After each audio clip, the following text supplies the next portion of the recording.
It's Friday. We started on Saturday. Are you still tired from yesterday? I'm exhausted. Or did you work today? I did work today. Oh, that's horrible. Ooh. I had to work like 10 minutes late today, too. It's great. That's rough. 10 minutes is a little bit better than whatever the fuck I was working, but I got overtime, so I can dry my eyes to my extra cash, I guess. Alright. Yeah, that's fair. Mm-hmm.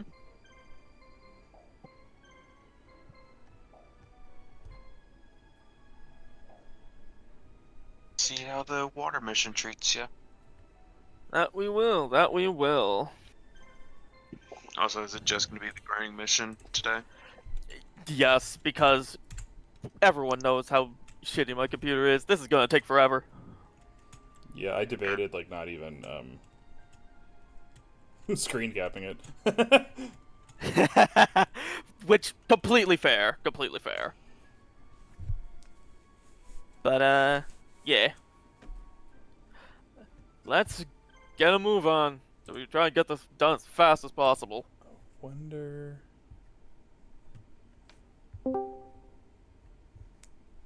Hello, Marshall. Hey there. Hey, Marshall. How's it hanging? It's hanging alright. It's going. We shall see. Oh, Okay, first and foremost. Oh my god, this graphics. What the heck? Yeah, man. Haviko, Ain't they the best? Haviko streaming, baby. Keep forgetting. I watch it like sometimes on my phone or to the side. Oh, I have it on my Okay, phone. not bad. Along with some guy played an old game, a relatively old game, like 15 years old. Oh. oh, Hello. these boys. Right? Hello. Good luck. Oh my god, I forgot you're on only mission 5. Fucking hell. Yeah, and still the boss is like so powerful. I'm trying to think of a way to, like, capture people's streams while I'm on vacation. Uh. I'd have to screen record on my phone like a fucking tech boomer.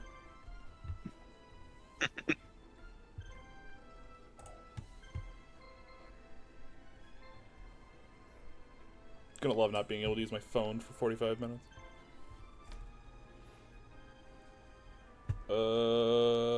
Everything is up to date on the sheet, right? The traffic league sheet. Yeah.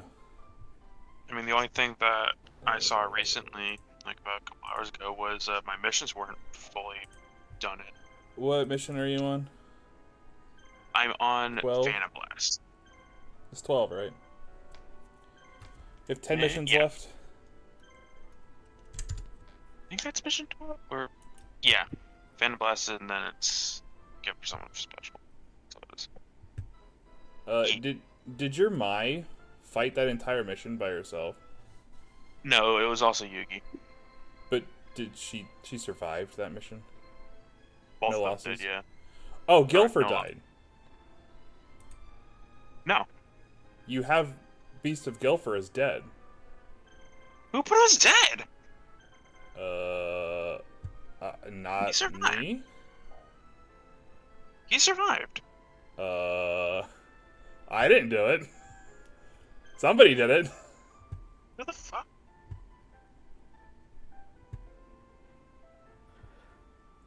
That is why he didn't die. The only Is there person that- sabotaging going on? Is someone going in and... The only one I would understand if someone marked for dead would be Slot Machine, because he's technically the one that I'm thinking is going to be the one I'm going to use as Xenom to revive. I mean... Well, I'm asking because I don't know. Not red. Well, it's 'Cause not he's not- red he- because I turn it red. Yeah, no, he didn't die. None of the guys on that team died because I didn't use them. The They only com- teams I used were Yugi and Mai. He's Or on not my Yugi. team. Sorry, not Yugi and Mai, Yugi and Merrick. That's what I meant. So I didn't use mine. how'd you address mission 8? Mission 8, I instantly got struck by lightning, and then I bought a healer, instantly healed up my pet. That's 11. Oh? Back up. Oh, you're talking about the that one mission with Yeah. Hunter? Yeah. I got extremely lucky on that, actually. Lol, So- now.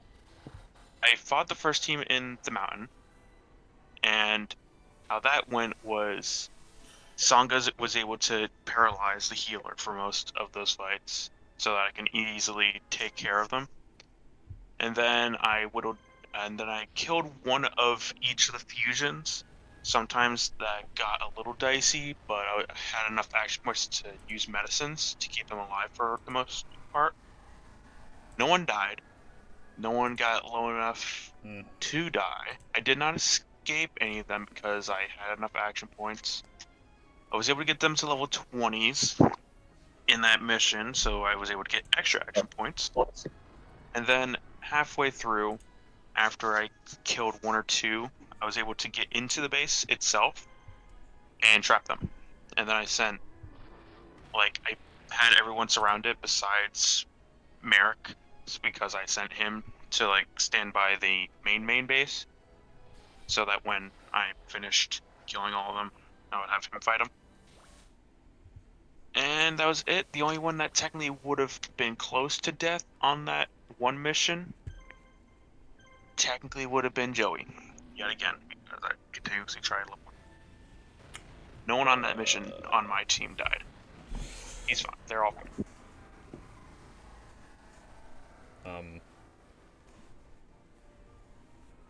Yeah. I'm just very confused. I'm confused as well because no one died. I was highly expecting someone to die on that team, or even having Mai die entirely, but no one died. Most curious.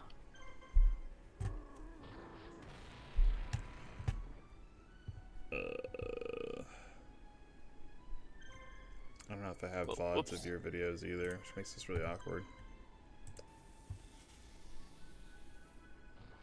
I thought that one we at least, for that one we at least had. 9.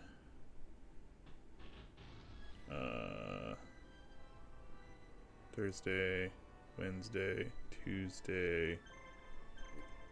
Yeah. I didn't record that one because I was at Magic. Hi, Graceful. Hey, Graceful. Oh, God, I forgot I have to mute your stream. Understandable. Have day. Understandable, have a day. Okay, I played Rivals for a while on this stream. Wow. that's Okay, pretty wait, no, good. I found my one. Day 11. Around 3 hours and 25 minutes. I see my team in the top corner. That's what I'm on. Yeah. I know I paused for a while for that walking dog thing. Is this your mission 8? This is the rare bandit or rare hunter. Bandit. Rare card.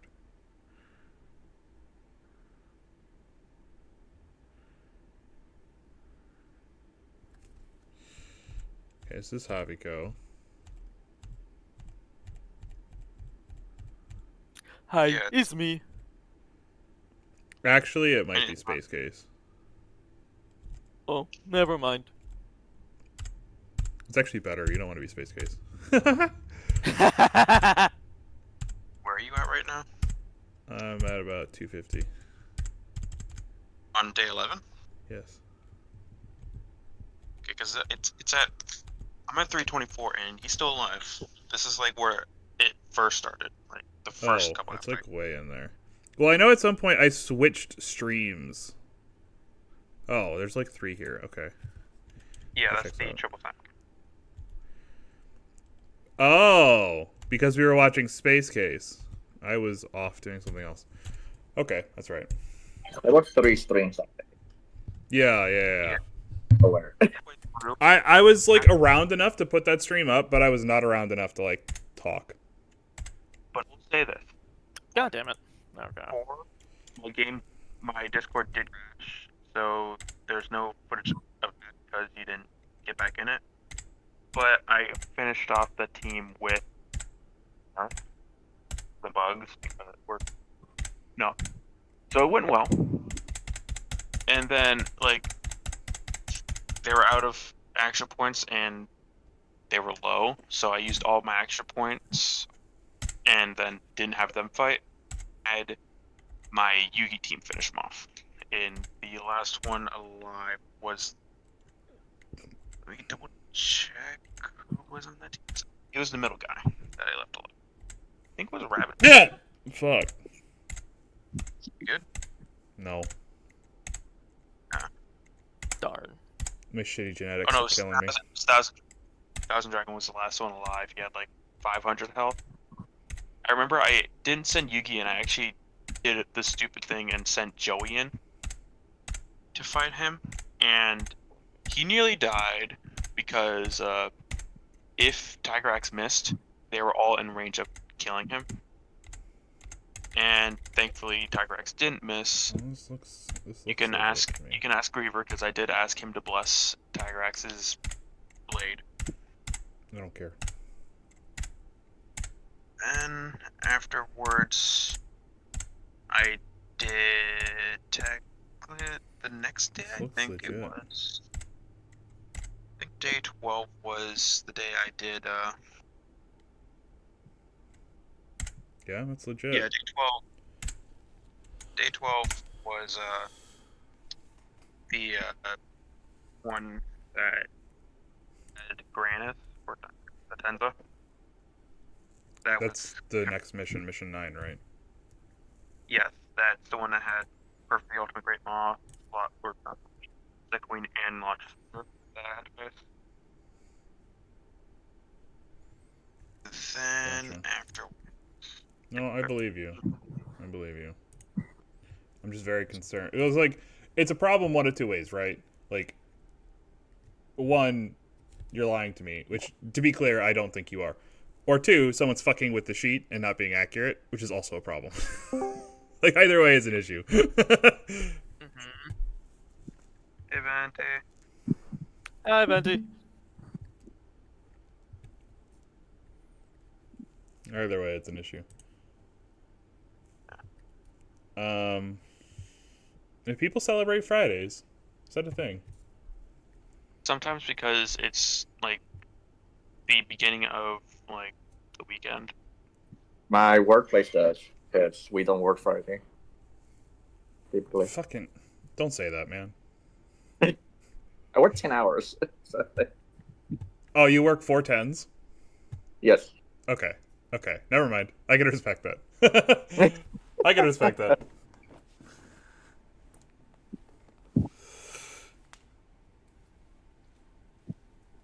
Yeah, I get home on Fridays, and So good. I would almost rather work 4 10s, like, personally. It is, again, it's really hard when you start because I have to be done. I'm done. Oh no, I have to fuck now. You have to get into the habit, yeah. Not worrying, fired.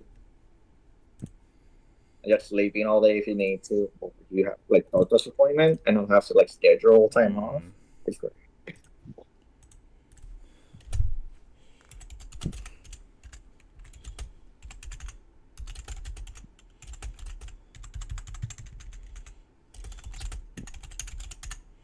Well, I won't, like, fuck with it now, Rakurai, because you're gonna kill something off, and then I'll just switch things around then, but...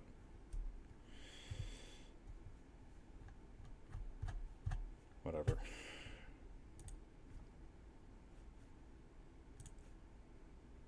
What am I doing? I don't fucking know what I'm doing, man.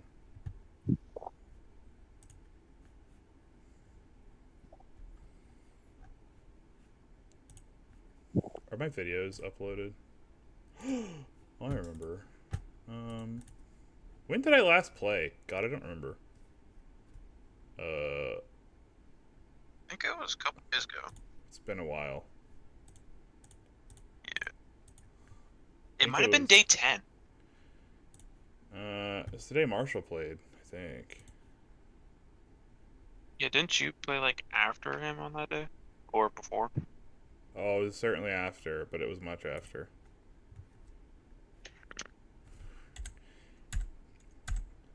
I don't want to download this to clip it. Can I just clip it?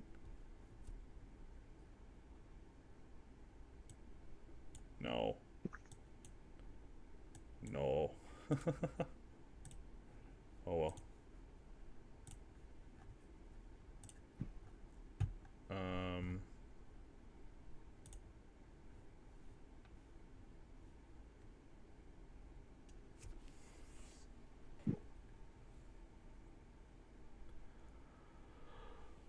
Oh, I get these are gonna be a pain in the ass.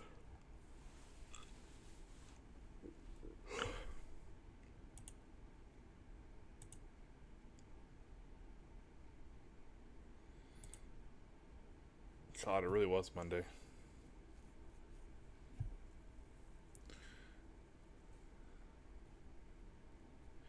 Yeah, you know what, Graceful? I honestly have to agree with Christ.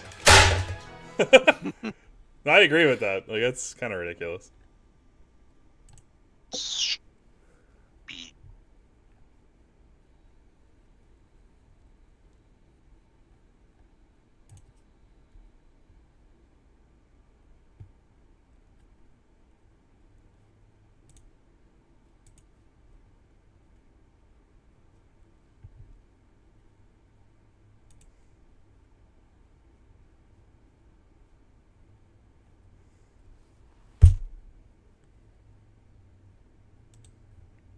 Oh. Why have I done this to myself? Okay.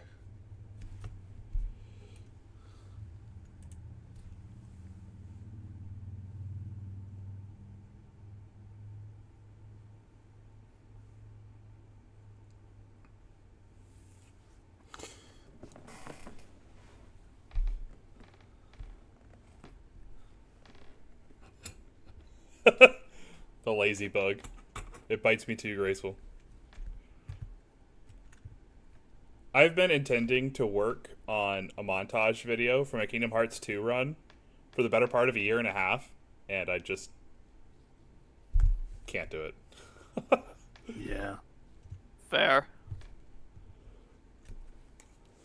I need to. It'd free up space on my computer to do so.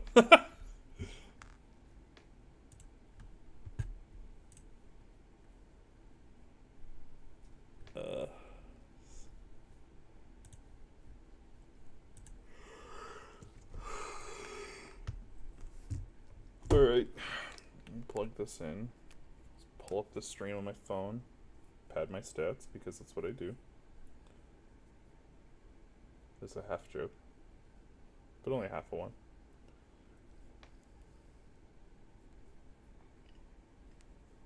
Just make sure it's running smoothly.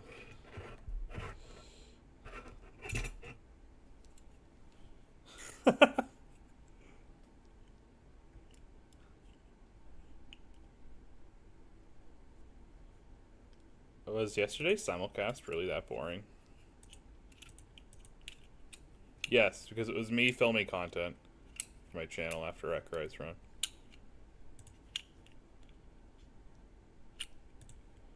So yes, it really was that bad. Got it. Damn. Do be that way sometimes.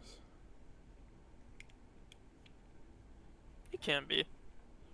Like, it doesn't help that I'm like going on vacation, and so I'm like trying to balance having things to upload to the channel that nobody watches, but you still want to keep that momentum going. Yeah, true. Oh, and now we have blind on Lava Battle Guard. Ooh, spicy. Very. Still have to wait a little bit on Illusory Gentleman, but he should be fine. show me these auto-generated thumbnails that are ass. I knew you were going to target gentlemen for no reason.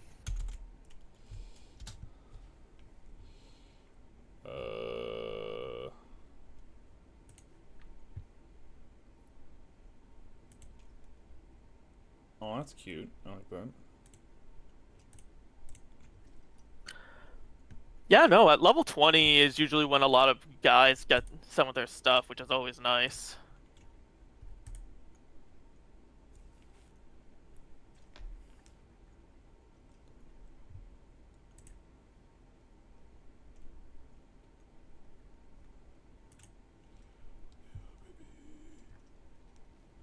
That's what I'm talking about.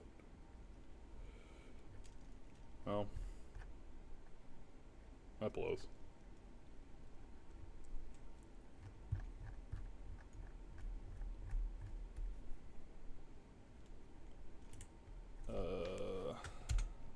Oh, nice instant breakout. Oh, I don't know if you saw Thunder, but I killed that dude yesterday. Apparently, if you just stab him a bunch, he dies.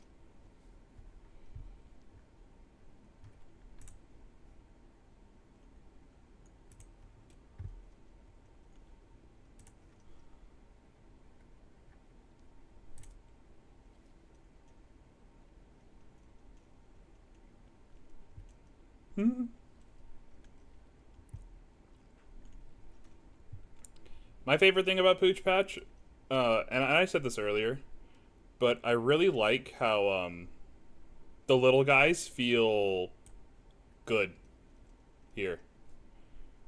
Tom's gonna get really mad for me saying this, but I'm gonna say it anyway. Kaizo does a really bad job of making the little guys like somewhat viable because everything is big and scary, and if they're breathed on, they just fucking crumple and die.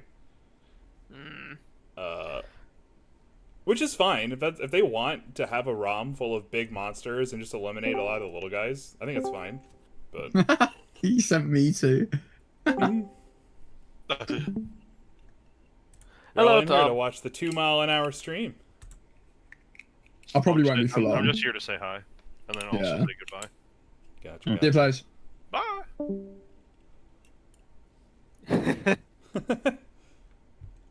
Damn, in and out. Fucking not what I wanted. He sensed you were dissing Kaizo, so he had to step in. I know. What did you say? I was just talking about little guys. What?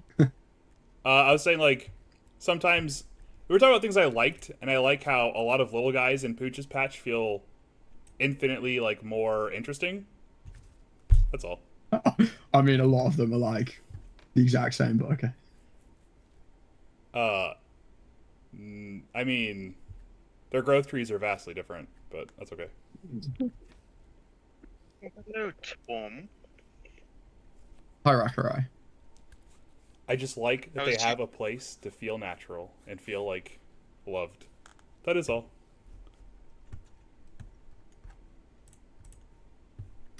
Is yours Okay, that and is that. it's Soul Link? That's right. Oh, Soul Link? twin-headed thunder dragon. There's only one of those left. What did you say? Yes, that's what I'm saying. Rakarai? How are you? Is Soul Link? I believe Where it's is- what's going on. Yeah, we Raining, so I don't know if we're gonna tripped a bit, but it's raining pretty bad. it's alive. Okay, at least it is live. Some losses can happen, but you can still Yeah. continue. Where is that? Go every time he promises to get a PC upgrade at the beginning of the season. I will say, Tom, you picked a very hard What is version this? of the game to Soul Link, Oh shit! especially Yeah. advisors to kind of help push you ahead in balance. That is the Yeah. thing. We just fancied it, man. Like, I don't know. Yeah, it looks like a lot of fun. Yeah. We did want it to be like we had to actually plan out fights. Oh shit. Mm. I've left the call. Still eat this. Yeah, we did want it to actually have to plan out fights. Nice. I mean, if you got what you Uh, wanted, that's the good thing, right? Yeah.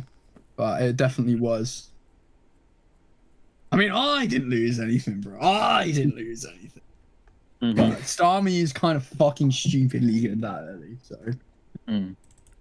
Especially when it has Being able to take 100% 3 hydro. mons from a gym leader is pretty good. Yeah. Yeah.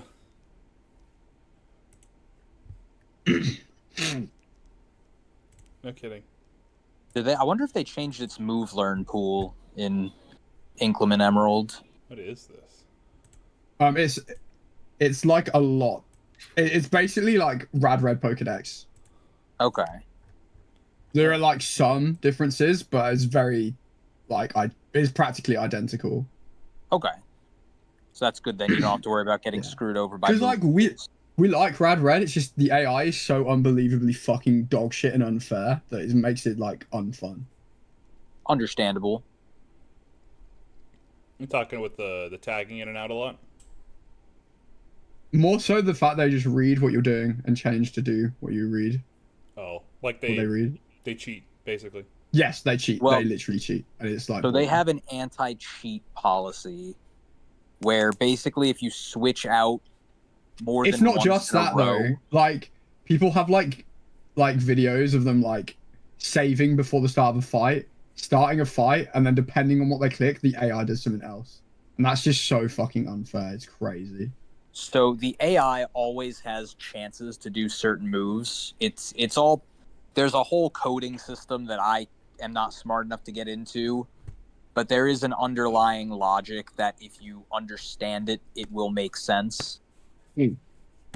Yeah, but it's so bad in my opinion. I think they I tried to do. completely get that. I'm not going to try to Yeah. make you like it because that's Yeah. a losing battle. Yeah.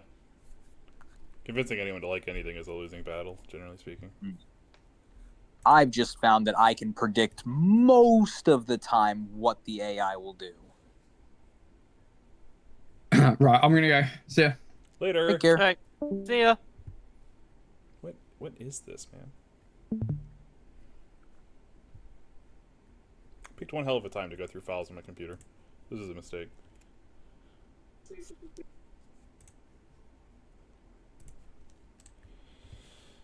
Do I have a Cold Steel thumbnail?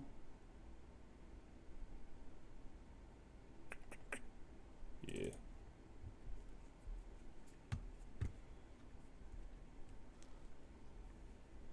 Alright, there's that. Is there anything else I need to do? Probably not.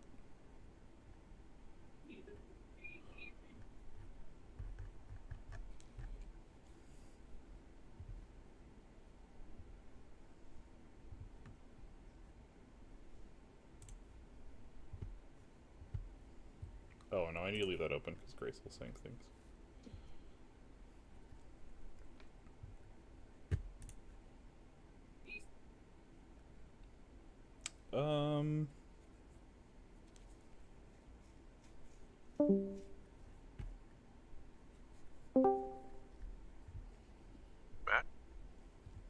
I had to come out and come back in. Discord told you to touch grass. No, well, not really. Everything was working fine, but it was trying to tell me that Tom and Plays were still in this call, and I was like, that's probably just reload that just in case. It's an odd thing to say. Interesting. Hey, down. Oh, 0 damage critical. We love to see it. That's an odd thing to say.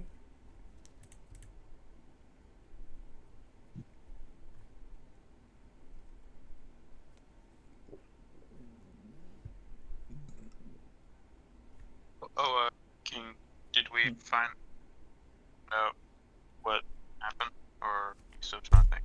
I can't figure it out unless someone admits to it, so there you go.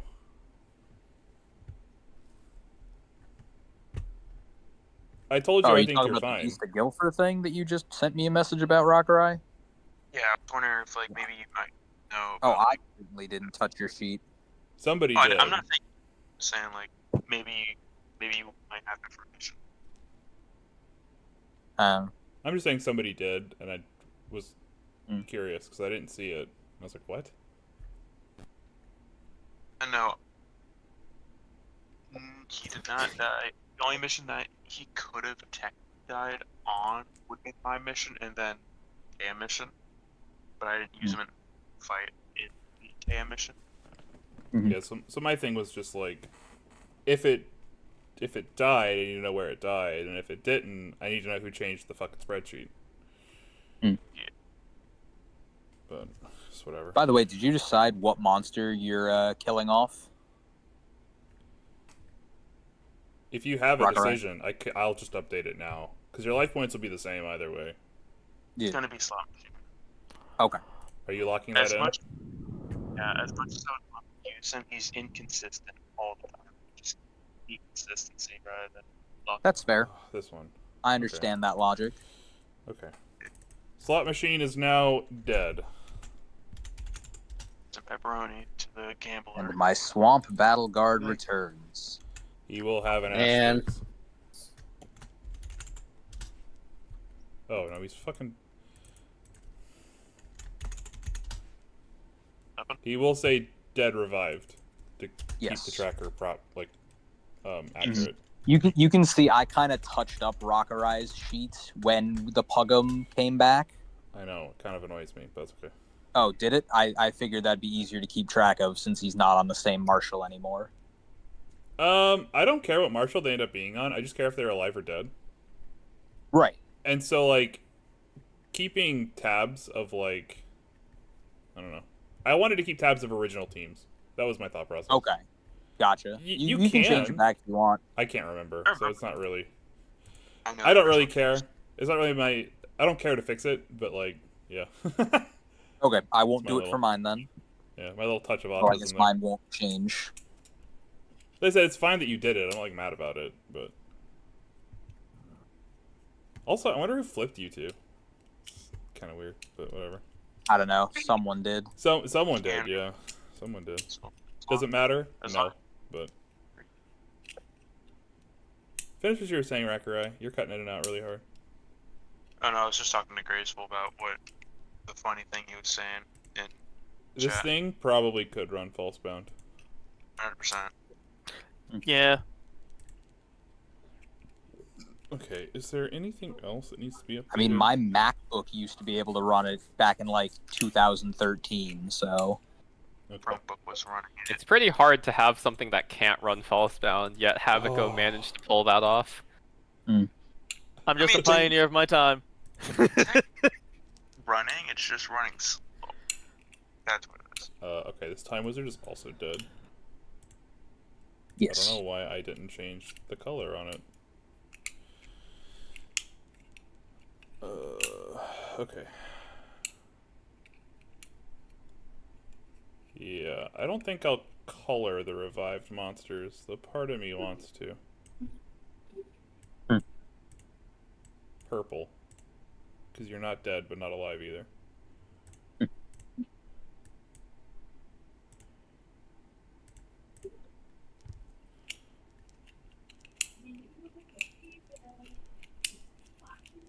In a realm between life and death.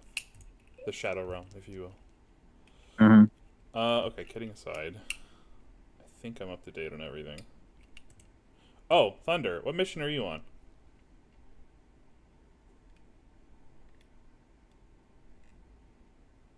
I'll get it from him later. I think he's on 11. That makes this wrong.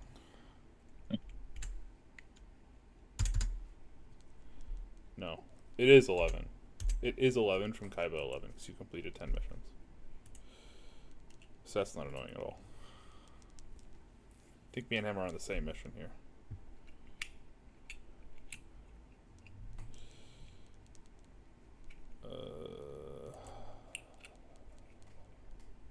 Okay. So yeah, this Skull Knight can change Oops. because it has been resurrected.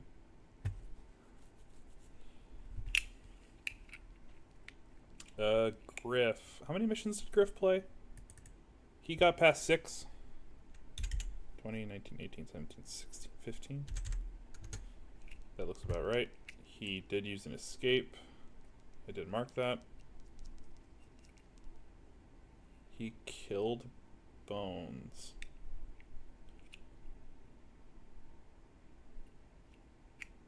Yes, he killed Bones to replace. Got it. I remember that conversation now. I think I do a better job of keeping track of my own fucking spreadsheet, but no. Yeah. PK Nut needs to replay the whole game. She is not done yet.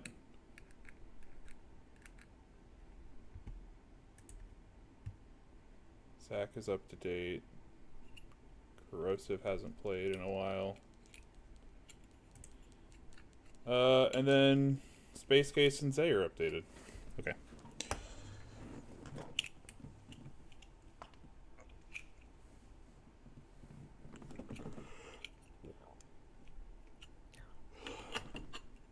Oh, you can do whatever you want. I think yours is fine.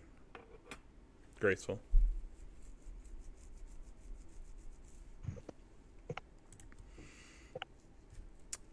Yours is fine.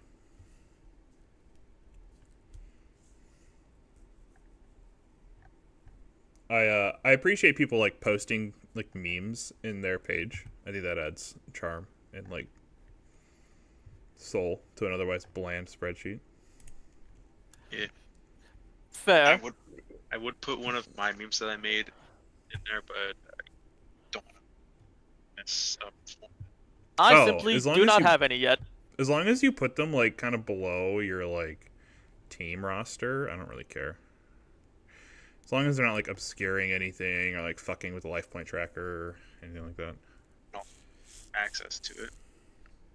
Oh, that's right. Yeah, I can only do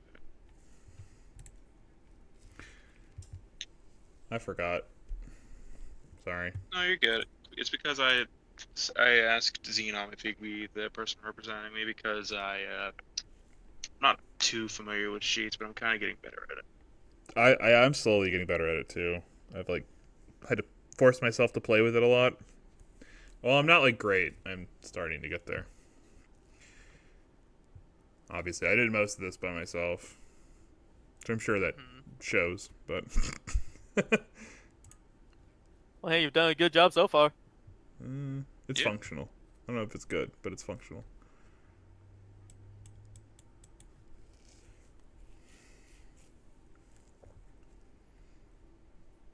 Probably should have played today, but it's fine. Take your time. You still got a. It's not as good as XL. Yeah. I used to be pretty okay in XL, but that was like 10 years ago. Oh god, longer than 10 years ago now. Yeah. So I was in high school. I took a class on how to like use XL in high school. And And then you did not become an accountant. then I did not become an accountant, correct. That was a very bad class too. That class probably should not have existed. True. You also did not make me. Couldn't do anything. I remember I had a class like that back in middle school.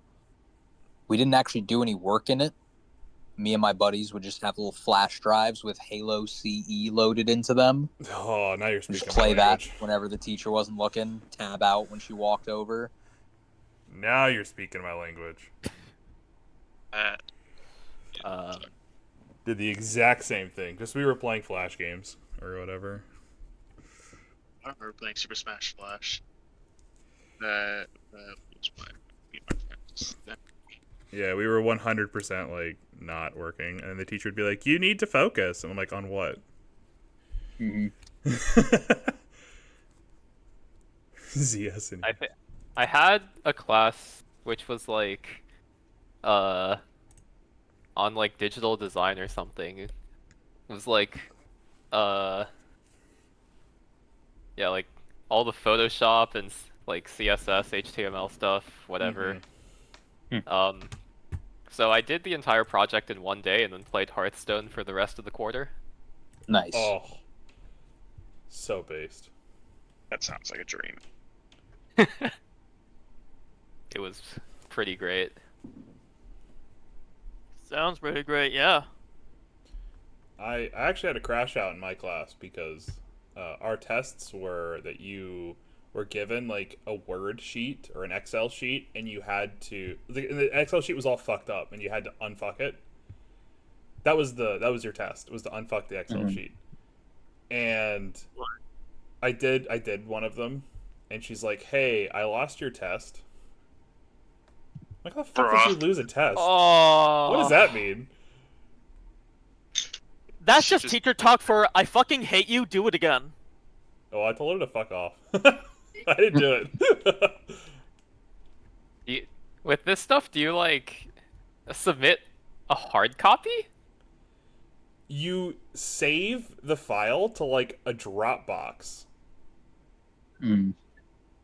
So she would give out like generic files. You had to do it in class. So you'd get the generic file, and then like you would Dropbox it back to her at the end of the period or whatever. So I have no fucking clue how she lost it. I got 100 on it because she lost it. Yippee! I mean, also like, yeah. Do you not have like a backup of it, even if she loses it? Like, I couldn't remember. I would like to say that I did, but that was like 15 years ago now. Okay. I spent more time I playing Epic War in that class than I did actually playing an Excel. But I'd remember that. I lost your test. What the fuck did you lose my test? It's not my problem. It's your problem.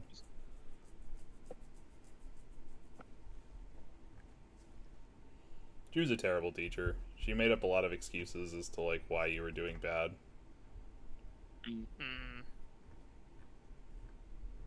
She's like, well, you did double spacing instead of triple spacing anything, so that's why I have to give you a 30%.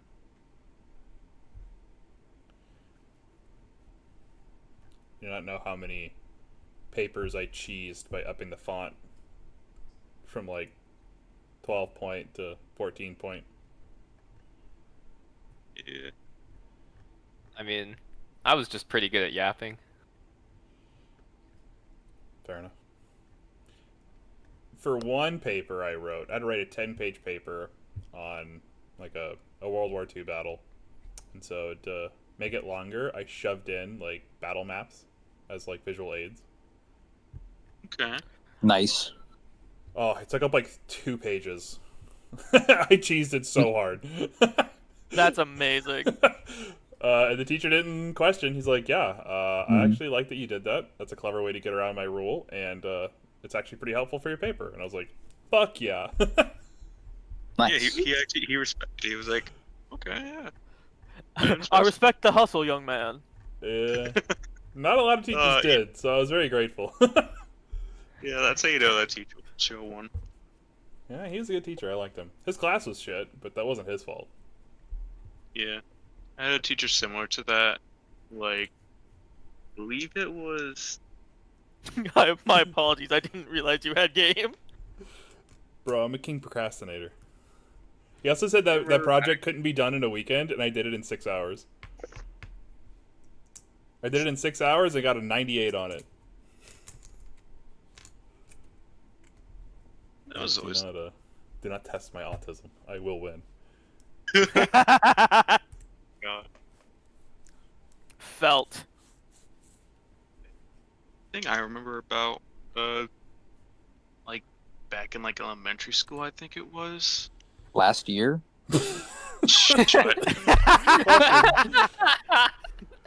Get fucking destroyed. I expect that from King, not you. He does it more than No one's me! safe. I do. I'm definitely worse than King. It's because we never talk, so I never know. Your teammate bullies you harder than the rando. Come on. Okay, for the Don't first put that part, evil on okay. me. It's okay for a teammate too. Genuinely thought you were older, and this was a big joke about for whatever reason. and it turns out you're 19, and I went, oh, it's not a joke. Okay, I see. No. I genuinely Fuck. thought it was a joke. We were going so hard. Like, what happened in a draft league that this came out?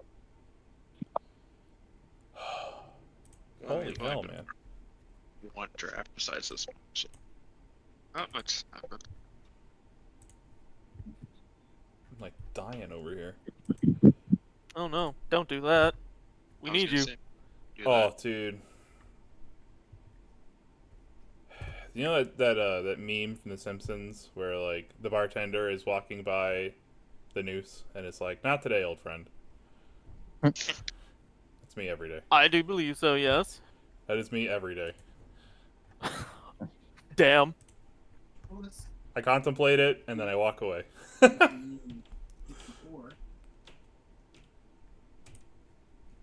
See, that's what. Oh, instead of you getting your, you've got like next gen, whatever, newer consoles. Here's stuff with the N64 until GameCube was like $90. That was the deal.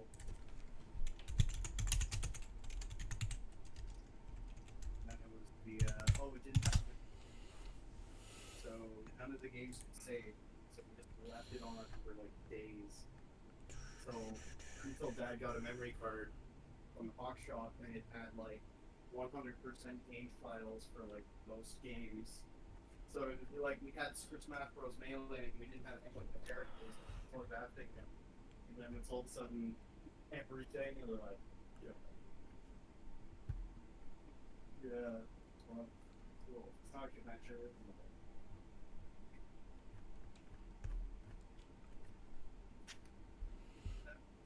You've inspired me, Goat.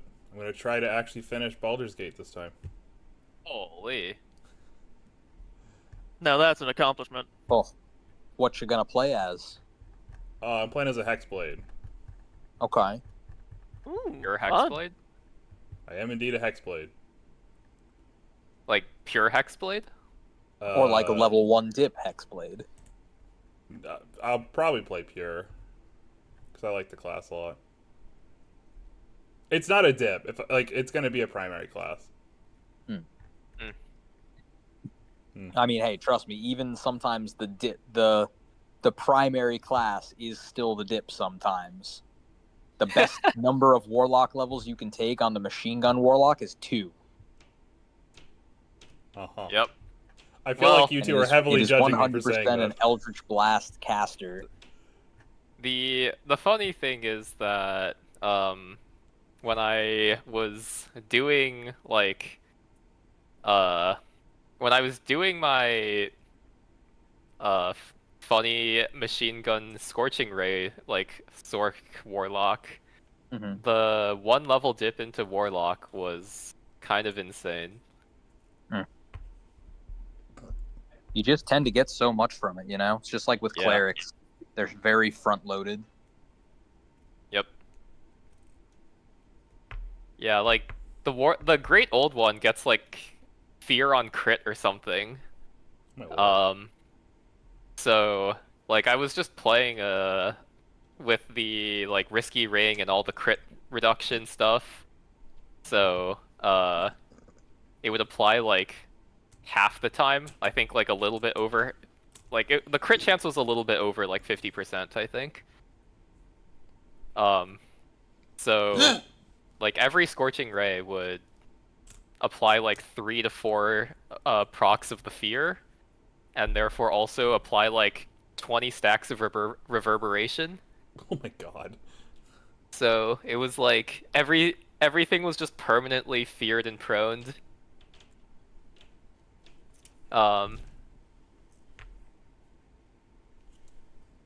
So yeah, it was quite the build. Bad. Very interesting. Yeah, my first D&D character was a Hexblade, and so I was like, I can get back into this, playing this again. Might not be the best, but reminds me of a simpler time of Days Gone. Yeah, I also was that build was the character on whom I was trying to take advantage of the like Helm of Pyro Quickness, I think it was called.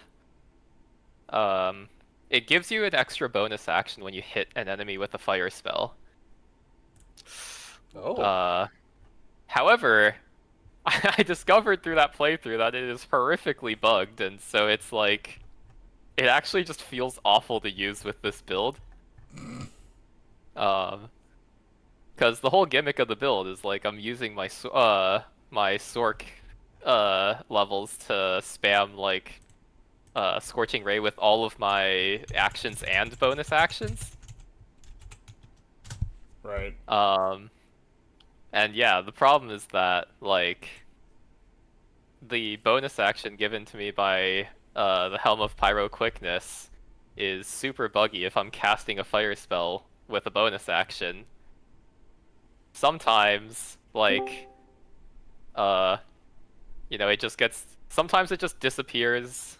Most of the time, it just disappears. Sometimes if I'm playing, like, when I was doing this with... After I, like, turned myself into a squid, it also ate my action. I was like, what the fuck?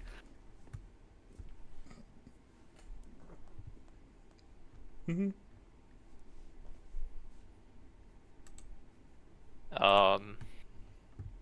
So yeah, it did not work as intended. It's not work. L's in the chat.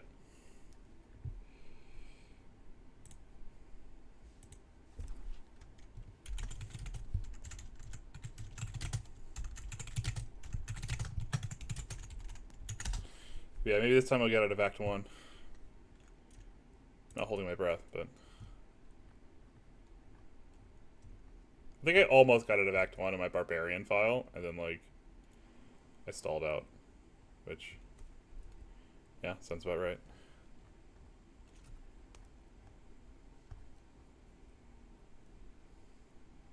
So what's, like, getting in the way of you finishing the game? Life. So, I tend to have a hard time gaming when the kiddo's home, because they come home from work at like, well, the wife comes home from work at like 5:30, 5:45, and so I have to contend with the kiddo wanting to watch TV, the kiddo screaming, and then the wife wanting to have 2-hour conversations, which is all fine, but it like breaks my mind. And like I get overstimulated and I can't handle all the noise, and so like I have to start just shutting things down, and my gaming is the first thing that goes down. So it's like play at midnight, or like play when I get off work, and then I'm like playing stuff for the channel usually when I get off work. So I see. Yeah, it's Yeah. not. It's not Baldur's the Gate's game. not the best content on for streaming. It's like it works well for edited videos, but for streaming, it's like holy shit, you're just sitting there. Yeah. I think I added it to the rotation just to like force myself to play it, but I don't care if it does well or not. It's for me to finish the game, more so than anything. Which I have a lot of games on rotation that maybe I should finish, but oh well. What I have played, I do enjoy. It's not that I don't enjoy the game. I just...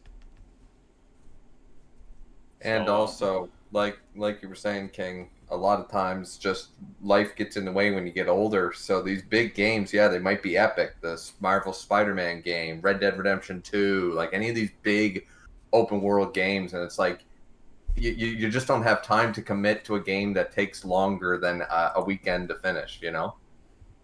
it better be one hell of a game. But yeah, I agree. Yeah.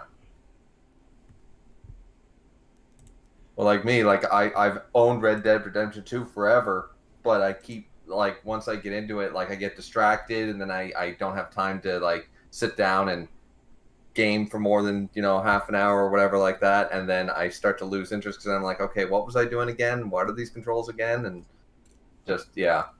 It's like, oh, well, maybe I'll hit restart. That's my worst thing. I always say, well, I'm too far into the game and I forget half of what's going on. So maybe if I just start again.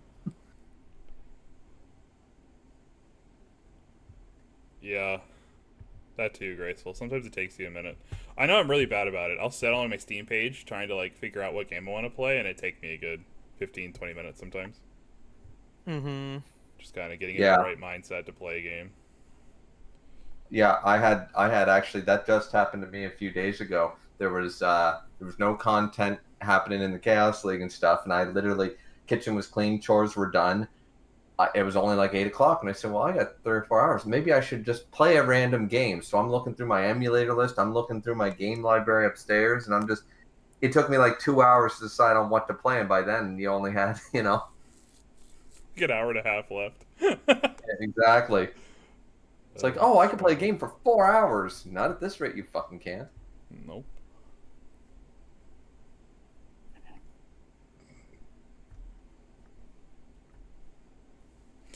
Yeah, growing old and having a family certainly takes a bite out of your gaming time. Yep. Mm-hmm.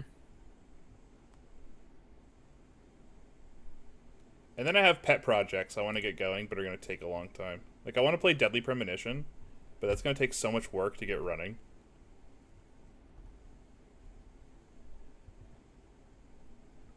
Maybe I'll do that for a Halloween stream. Wouldn't that be fun? I'm gonna do. I think this year I'm gonna, if it goes on sale, I'm gonna do Silent Hill 2. Oh, yeah. Because then I can advertise it as PTSD kid plays a plays horror game. There you go. It turns out all of us are just the hallucinations in the game that you have to fight off. Yeah. My whole life is a hallucination. Oh, King, you think this just You're trying to escape, but I'm in the area and causing you to lag. Yeah. That's perfect. King thinks this Discord is real and not a figment of his imagination, guys. That's crazy. Yeah. Absolutely bonkers. Yeah, like who the hell would create a Discord for an old offshoot of a children's card game? I mean, really though. As far as delusions go, I mean, I think he could have done better. You chose a Yu-Gi-Oh Discord to obsess over. Yeah. Out of all things, really? What are you, retarded? Hello Kitty was right there. I have tried to like marry the concept of like having my kid play games with me, but boy, is that kid with an attention span of like 20 seconds. Goldfish. Yeah. Yeah. Like in the movie Up with the dog. Squirrel. Mm-hmm. Exactly. Sometimes she'll sit and watch Draft League if somebody has a dragon, but if there's no dragons, that child does not care. She gets very bored very quickly. Well, the child knows what she wants, at least. Oh, Yeah, she does not know what she wants. Never mind. I spoke too soon. Child does not know what she wants. Yeah, you got to be here long enough to hear King just talk to her. Rosie, I thought you wanted the popsicle. Yeah, that's what you went to get, right? Yeah. Well, you asked Mom. Mom gave you one. What's the problem, kid? And it's just like, I don't want. every time. I don't want the popsicle anymore. Exactly. Well, fuck me, I I don't guess. want to play with you Yeah, anymore. well, fuck me. To the T. To the T. Yeah. I don't want to eat you anymore. Yeah. That's great. Also hard too, because like half my library is probably not like child appropriate, like toddler appropriate. Well, Yeah. I learned from an early age that maybe showing the Michael Keaton Batman with Jack Nicholson was not a good idea for my dad to show me when I was 4. To this day, that man still scares the fuck out of me. Which character? Jack Nicholson playing the Joker. So that was not the He was best a good Joker. I mean, he was a good joke. I mean, he terrified me for years as a child. So, I mean, it worked.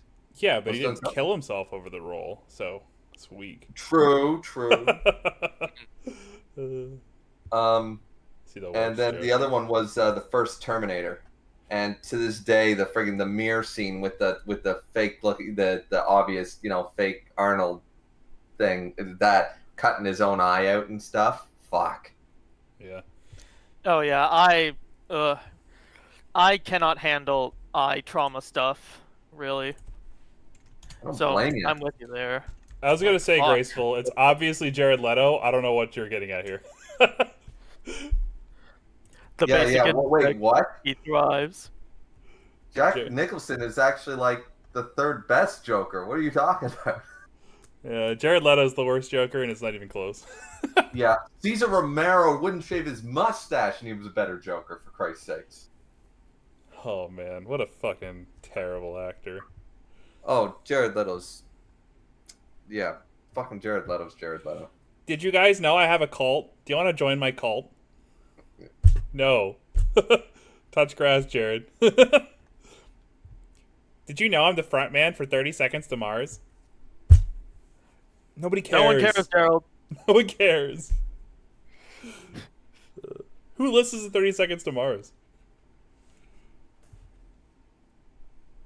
You think he's like Kanye? Oh yeah, He bumps his own shit. Yeah.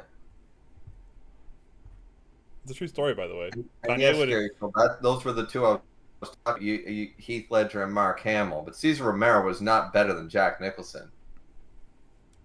He just wasn't. Jack Nicholson was actually had the right thing of goofy mixed with the terror, just like Mark Hamill did. Like sometimes when things were dark in that movie, he had some really dark scenes. But then he was an idiot with the shopping cart jumping around and giggling and shit, So he had a nice balance. Cesar Romero was just a clown, Do you like clowns? Other than Ronald McDonald and fucking the Joker, no. Oh, you don't like clowns? You're No, not a Gale Tornado great enjoyer?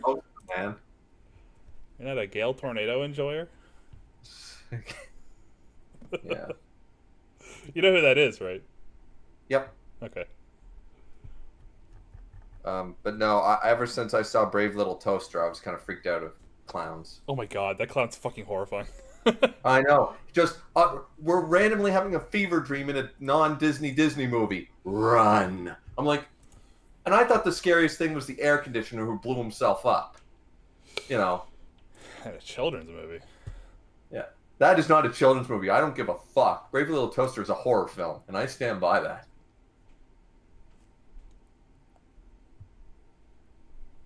I mean, I like it now, but as a kid, Jesus Christ.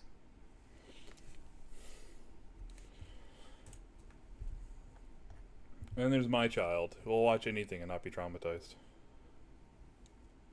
Well, that's because her attention span doesn't allow her to pay attention to the scary bits. We watched something. I don't remember what we watched. But oh, we were watching My Hero Academia or something. And we were watching the war arc.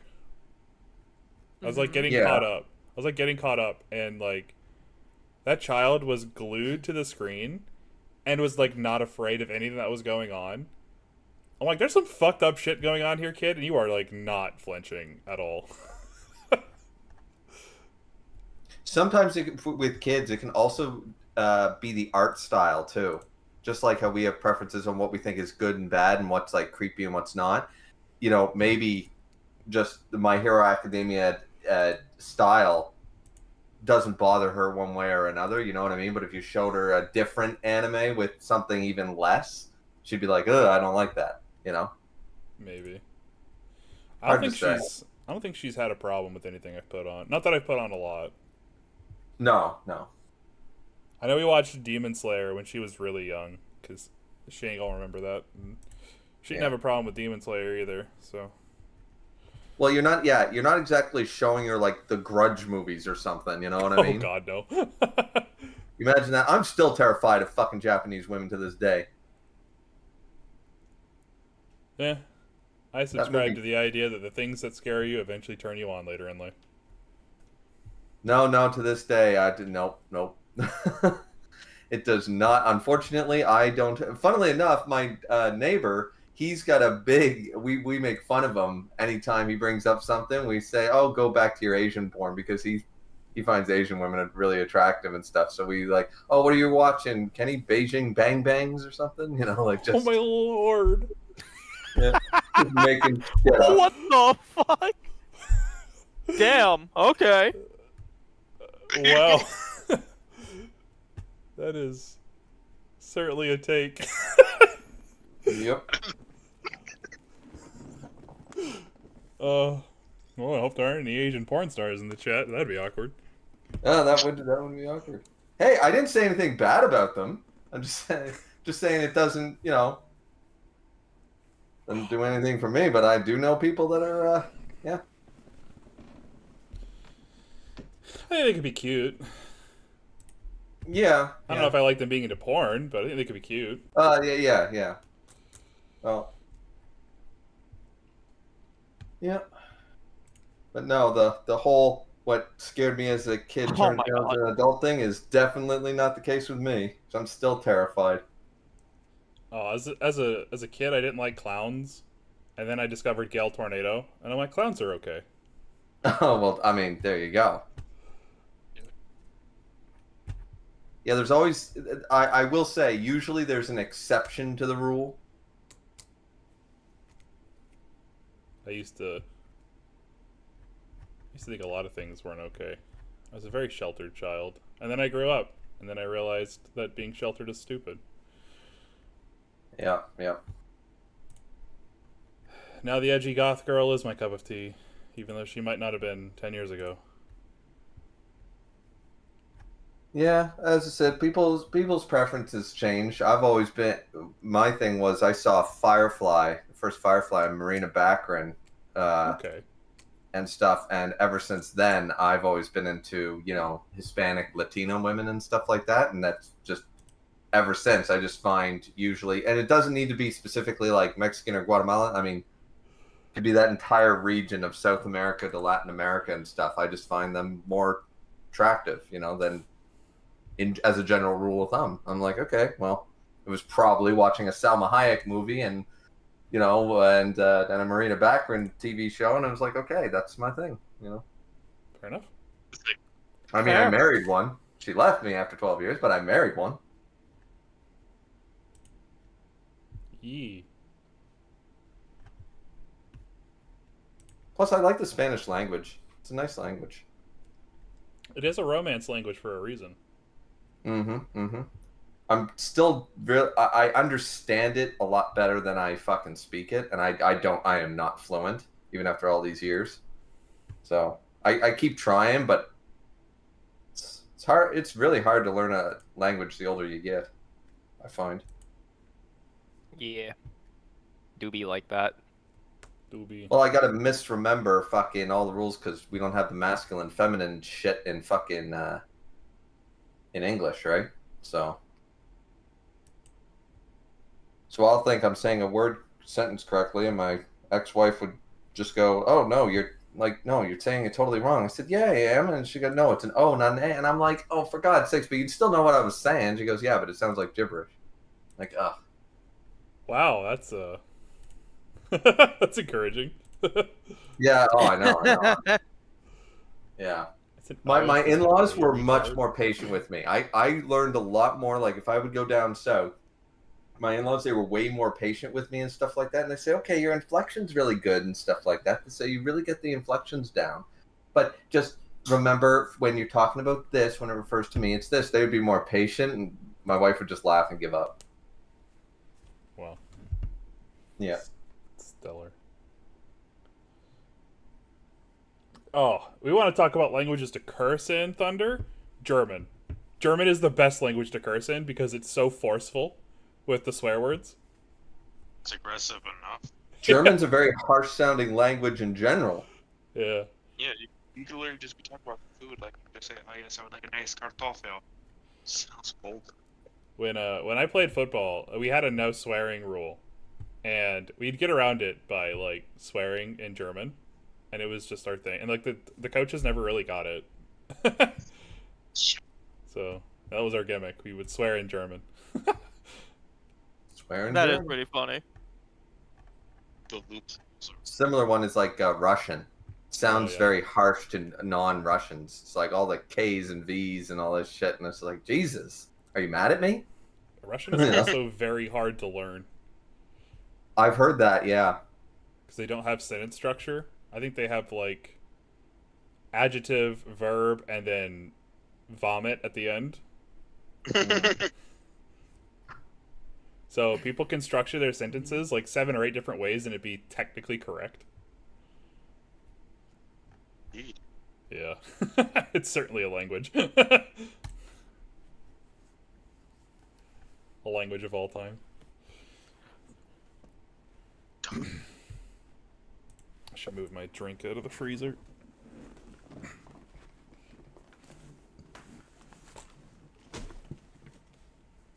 See that?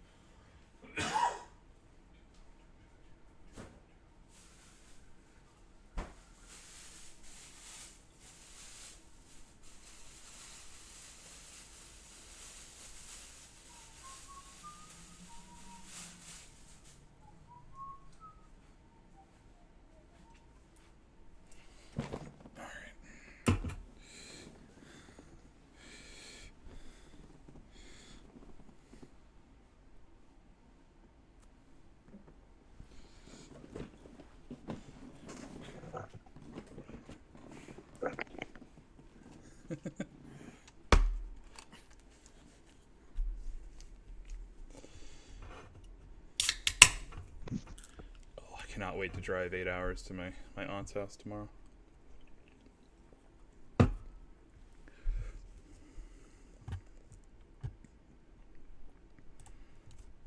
Just so you hear my wife complain about getting car sick and child screaming. Oh no. It's wonderful. I love it. And then deal with my mom for a weekend. Actually, a whole week. Oh, jeez.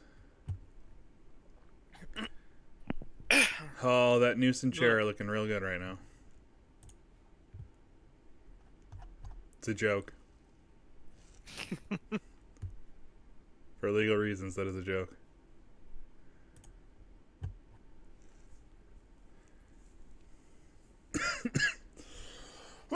And your stream has been demonetized.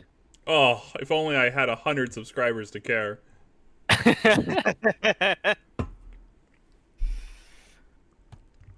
My wife did YouTube for a minute, and she did arts and crafts, and she made it to 1,000 subs in like 4 months.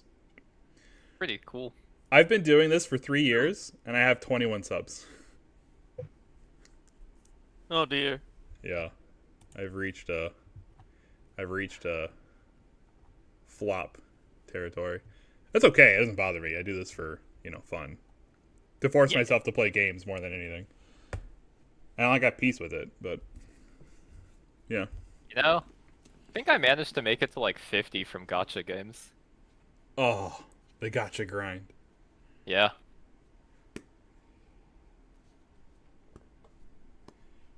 Oh, maybe I should play Uma Masume while I'm on vacation and throw that up on the channel. That'll do wonders. Oh. That'll do numbers. Are you going to become the #1 horse racer in all the lands? I'll certainly try.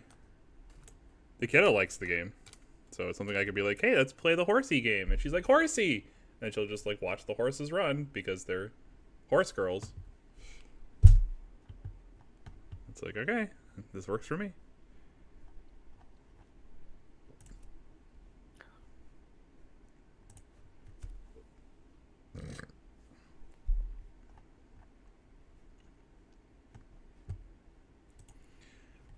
I almost beat a campaign today. Almost. I got all the way to the final race and then like lost. I was like, wow. Losing? Yeah. Who the fuck does that? Oh my lord, it is so hard to beat a campaign. without spending money. I suppose pay-to-win games would do that to you. Yeah, I mean, it is what it is. I get that. I dragged my ass all the way to the final race just to get 6th. Fucking. Just in case.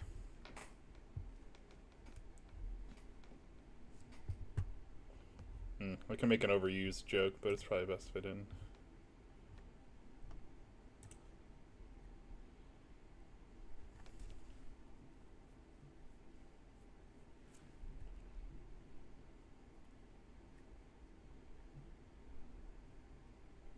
So this is in the Grand Canyon. I heard the Grand Canyon's on fire. Oh no. Yeah. Oh my lord. Can you imagine being in the Grand Canyon? That's like literal hell. And then you add fire on top of that? Even Satan hates his life. Good lord.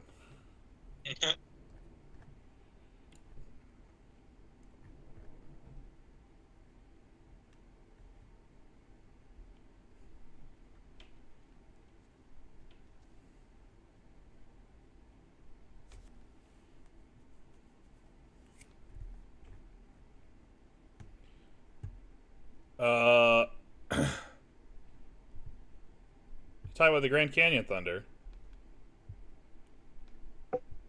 I would say it's the opposite. It's not a mountain. It's a valley.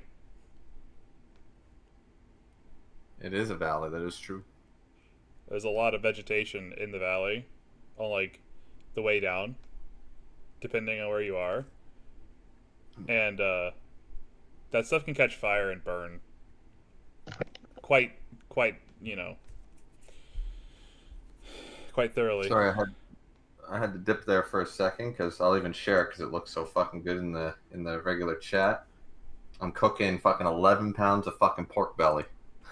Damn. So that's step 37 of 45 steps to making it good. But yeah, came out that nice golden brown. So now it's time to low and slower. Yeah, my old man bought me, because my old man's birthday is today, and we're having a party for him tomorrow. Oh, Just, barbecue, hot Nice. dogs, hamburger salad, shit like that, right? And we all like to cook. So I said, well, pork belly's on sale. And last time I did it, it was like the cryovac things were like 2-3 pounds. Well, he goes to the store. I am not able to find it. He said, yeah, the butcher said he's got one. You sure you want the whole thing? I said, yeah, cryovac, whatever it is. And I said, $5.99. Yeah. All right. So he brings this fucking 14 pounds of fucking $85 later. I'm like, what the fuck is this? It can't even fit in the goddamn oven. That's not gonna fit in me. Yeah, well, no, it won't. So I'm thinking, because I've never seen our local, like, it's not like a Costco. Our local grocery chains, they don't carry like whole briskets like that. You know what I mean? Those giant slabs of meat. So I'm thinking, I'm like, yeah. It'll be like a 2-3 pound piece. And he brings me this 14 pounds. I couldn't fit it in the oven, so I had to cut 3 pounds off of it, and just so it could fit in that. That's my biggest roaster. It's wall to wall to the outsides of the oven, so it just fits. It just works. Yeah. And I didn't even have a cutting board big enough. I had to clean the counter and cut it all open to carve it. And I just cleaned the counter when I was done. I said, I don't have a cutting board that can fucking fit this fucking thing. Because there it is when it was raw. And it's folded over, so it's actually longer than that. Oh my god. It's fucking huge. Yeah, and he's not even thinking. I'm like, we don't have any work right now. I can't afford $85. I'm thinking like a $30 piece at best, you know? Hey, Well, we ball. one arm and one leg, I guess. Yeah, I've never cooked. I've only cooked pork belly successfully twice. So, but the last time method worked out really fucking well. So I'm just doing the exact same thing, just at a much larger scale. And then we'll just put it in tacos and pitas and a bunch of shit, you know. Right. Should be pretty good. Make up a couple of different sauces, an Asian That's one. like quarter pig. Yeah. Yeah, right. Just the whole fucking pig. That's what I said when he dropped it off. He shows up at the house and he hands it to me. He's holding it in both hands, and I'm like, "What the fuck is this?" He goes, "I said, did you buy two?" He goes, "No, it's folded over." I went. I folded it over. I said, I wanted a piece of pork belly. I didn't want the whole belly of the goddamn boar. Fuck. I mean, you did ask if you wanted the whole boar. He did ask me that, but I have never seen our local place. Like, this is something you would buy at a Costco or an actual butcher shop, you know, that would sell you the whole cow, you know? Like, that is true, yeah. I've never seen them sell something like this, ever. The biggest thing they sell are, you know, your 20-pound turkeys for Thanksgiving and Christmas and stuff. That's usually the biggest thing that they sell. So, I've never seen it like this, you know? Right. Like, you know, in general, let's just give you the whole thing. Yeah.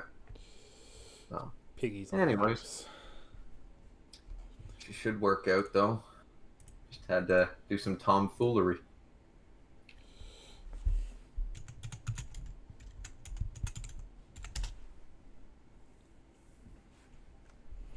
Yeah, that is graceful. I love that. Let's say my dad did that when we were teenagers. It's a very good plan.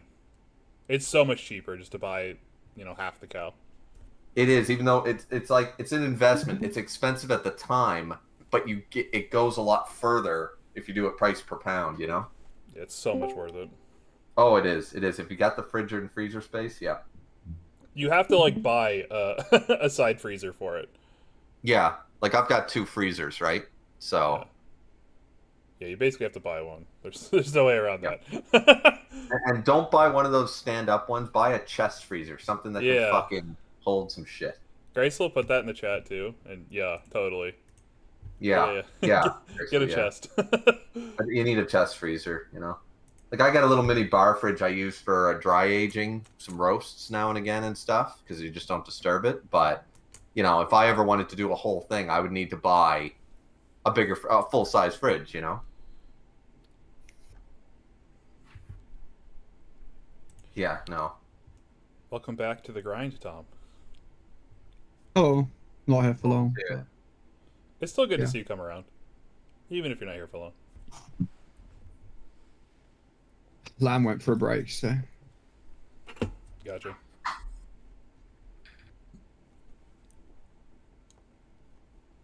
We're here for a good time, not a long time.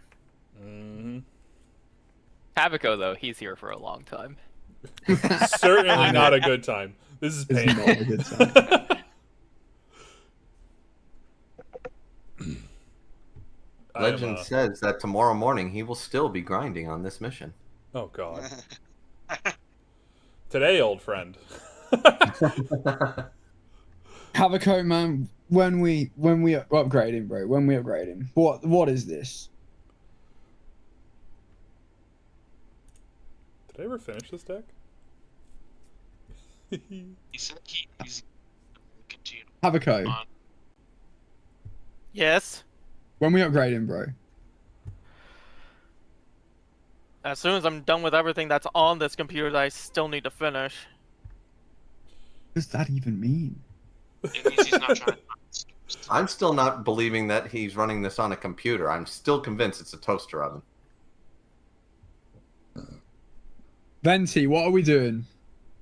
Give your boyfriend the laptop he deserves. She did. You only have to spend £50, $50, and it will be an improvement. I would say last time she was in here, she did give him an ultimatum. What was that? I think he lost touching privileges. Oh fuck. Oh.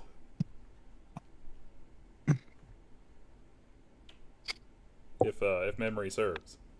No! You fucking dumbass! Yikes. That's crazy. That wasn't even the soundboard. Yeah, that was just Tom. I just ripped that raw. Like. No.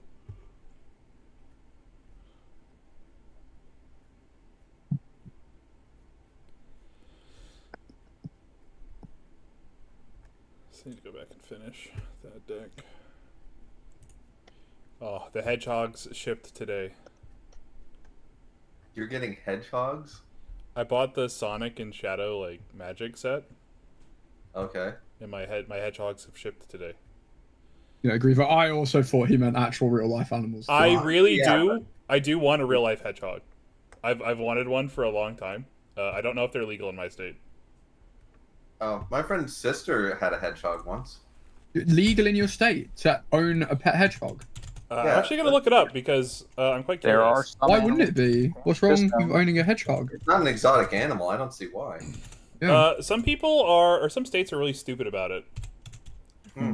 That's so It's weird. like a licensing thing. It has to do with taxes exclusively. I'm sure. I learned that we can have pet foxes here. So there you go. See, and I'm I'm not potentially allowed not to carry on a hedgehogs, pet huh? fox here. No, That's weird. hedgehogs are legal. But it's kind of that's a recent thing. They were not legal when I was a child. King Weird. vividly remembers those times. Up in North Canada, there's an unwritten rule that you have to, if a bobcat sprays you or a lynx sprays you, you have to keep it.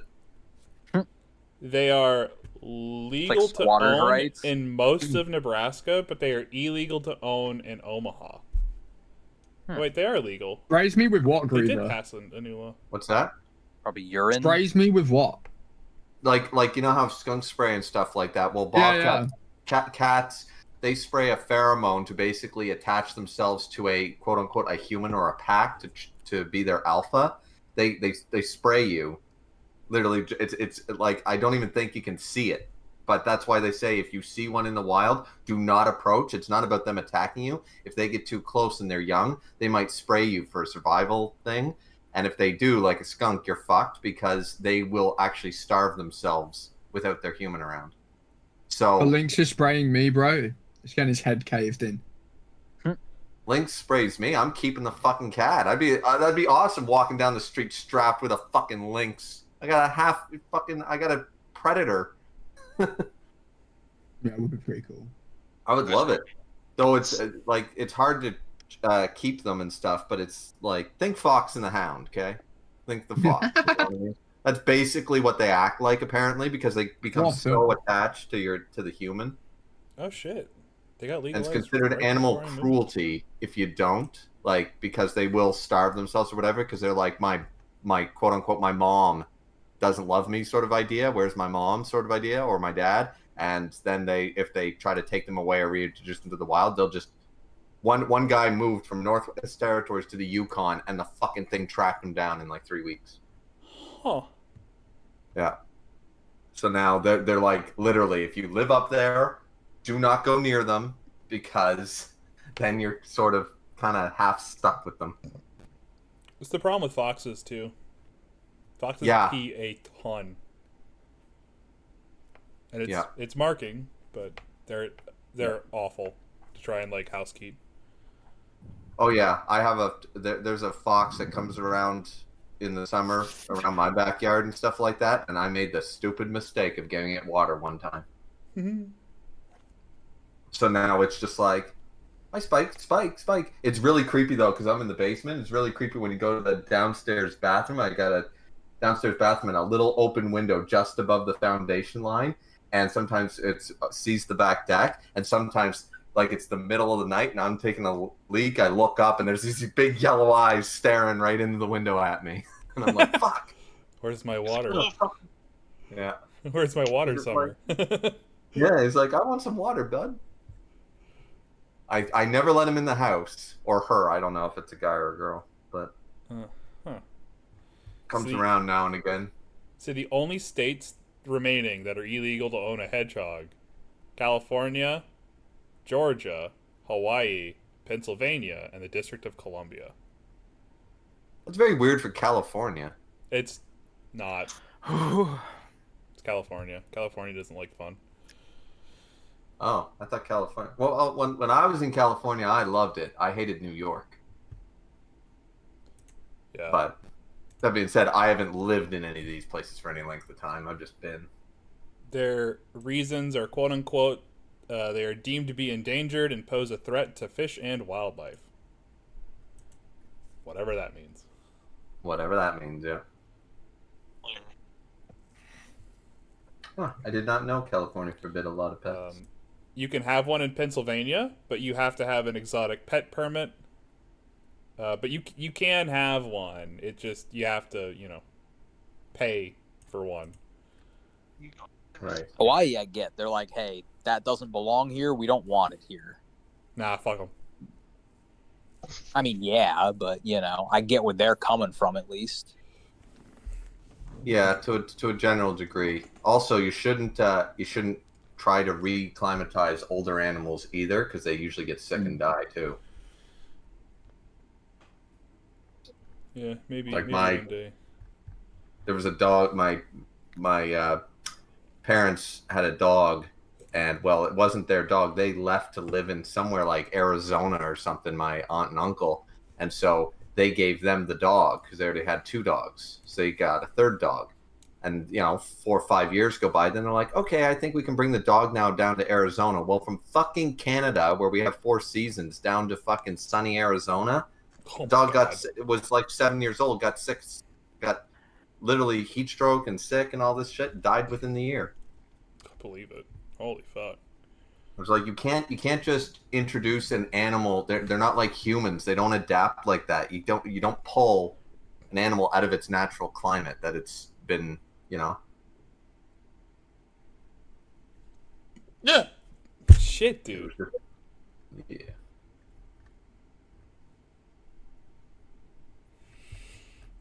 Yeah, maybe one day I'll get a hedgehog. How Maybe I'll move further up north and get a lynx. How expensive? Oh my god, they're actually not even that bad. Cost of a pet hedgehog typically ranges from $100 to $300. Oh, that's fucking nothing. Yeah. Well, to be fair, it's just a hedgehog, but still. It's not just a hedgehog. It's a cute little pet. Sonic. I'm spray painting mine blue. Yeah. We get a blue one, and then you get a black one. A little red streak. Yep. And then you just, buy a fox as well, and then you got tails with it. Yep. It's a real shame that Tails would probably eat the hedgehog. Oh, 100%. Yeah. 100%, yeah. So yeah, the wife one day is like, "Can I get a pet fox?" And I was like, "I know you're joking, but I'm gonna call your bluff." And so I googled it, and I was like, You "Yeah, said we can sure. have one." She's like, "What? Is that even legal here?" And I'm like, "Yes." Can indeed own foxes here. So, and this is how we find out that he actually has 3 foxes with him. Someday I need to own a house first, and that's never happening. But yeah, if you get a couple hedgehogs, you gotta name them Sonic and Shadow. There's just no choice. Yeah, it's the law. It's like people who get a I know it's like sort of cheesy, but if you get like a pair of cats or a pair of dogs or whatever like that, and you don't find something to call them like Bonnie and Clyde or Maverick and Goose or something like what are you doing? Why did you get 2 and not have a fun naming scheme idea in mind, Why did you buy 2? That is a statement. I had 2 dogs, and she had them both named Sophie and Gracie. Did I put Screaming Nemesis on both decks? I don't understand. Probably. The eye. You're cutting out really hard, Rakarai. Yeah, you're cutting out a little bit for me, bro. I was saying my grandma had 2 dogs. Basically, they were sisters. Mm-hmm. And their names were Sophie and Gracie. One of them, sadly, is no longer with us. The other one is with us still. Why Mhm. did you I fabricate? don't know how she got the names for them.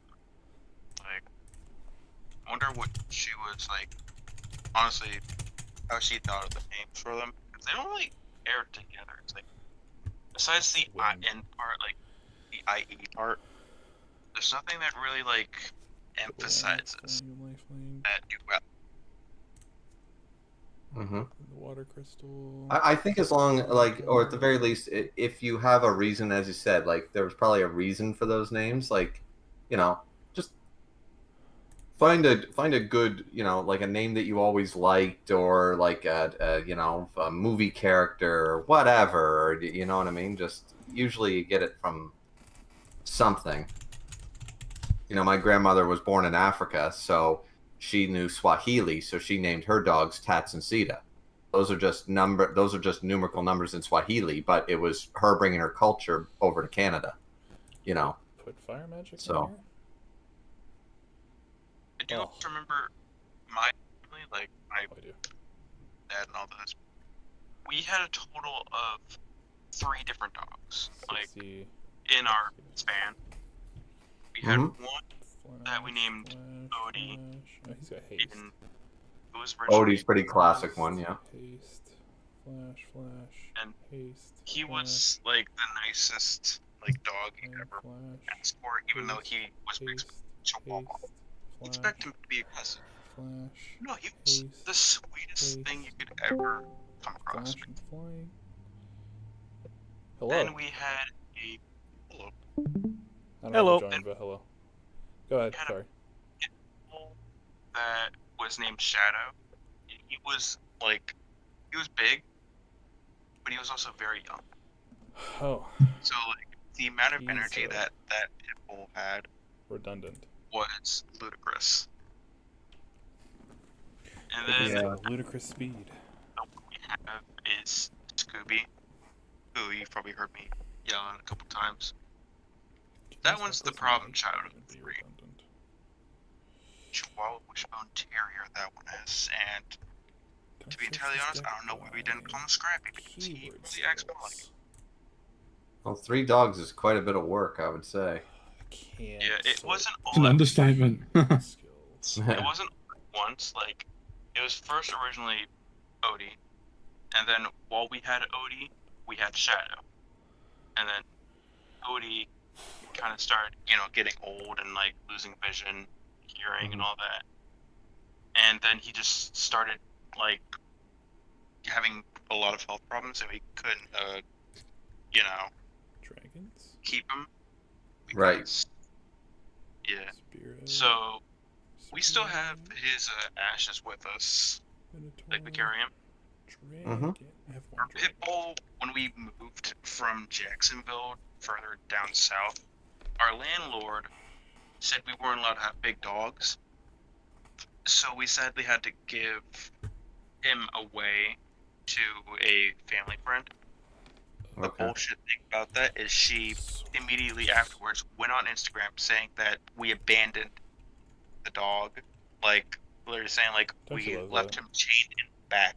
When we literally, what we did was we brought him to her, saying, hey, we can't keep him since we're moving down south. Do you think you can watch over him for us?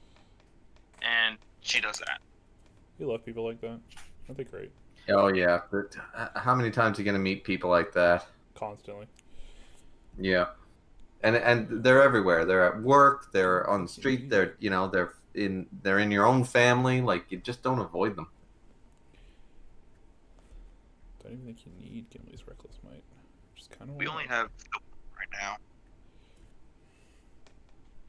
now. Tech soon it might be going back up to 3 in one house because my older sister is going to be moving back in since she's having a baby soon, and she needs all the space she can get.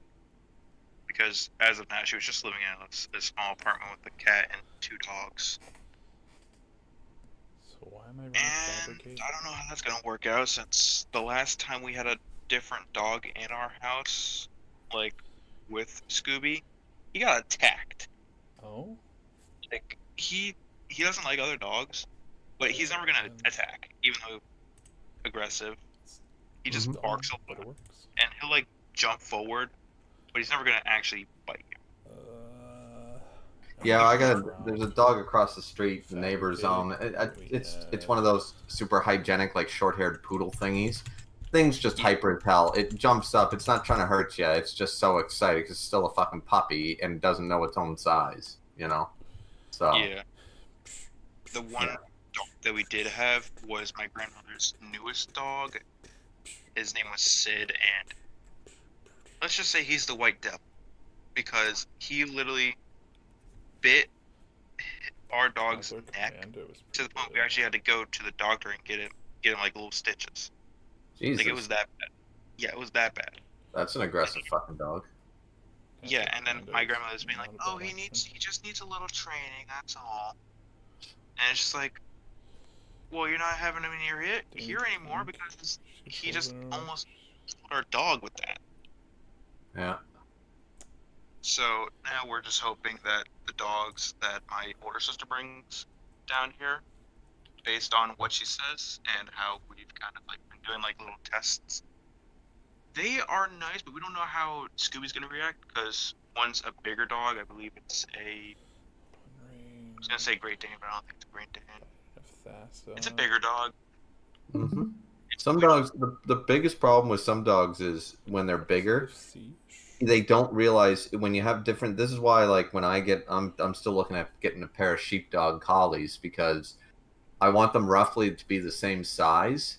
Because, like, my wife's family, they bought like a little shit dog. Well, not, I'd say the thing weighs like 15, 20 pounds. Bigger than a cat, but not by much. Then they got this giant fucking Labrador that's actually big for its size, chocolate lab thing, and they're both puppies. He's trying to play, but he's not trying to be aggressive. The thing is, if that dog falls on the other dog, he crushes them. You know what I mean? They don't know their own strength and stuff. So the problem with when you mix of dogs in households like that, you have to be careful. Like, unless they're golden retrievers, because they're all just, happy pussies.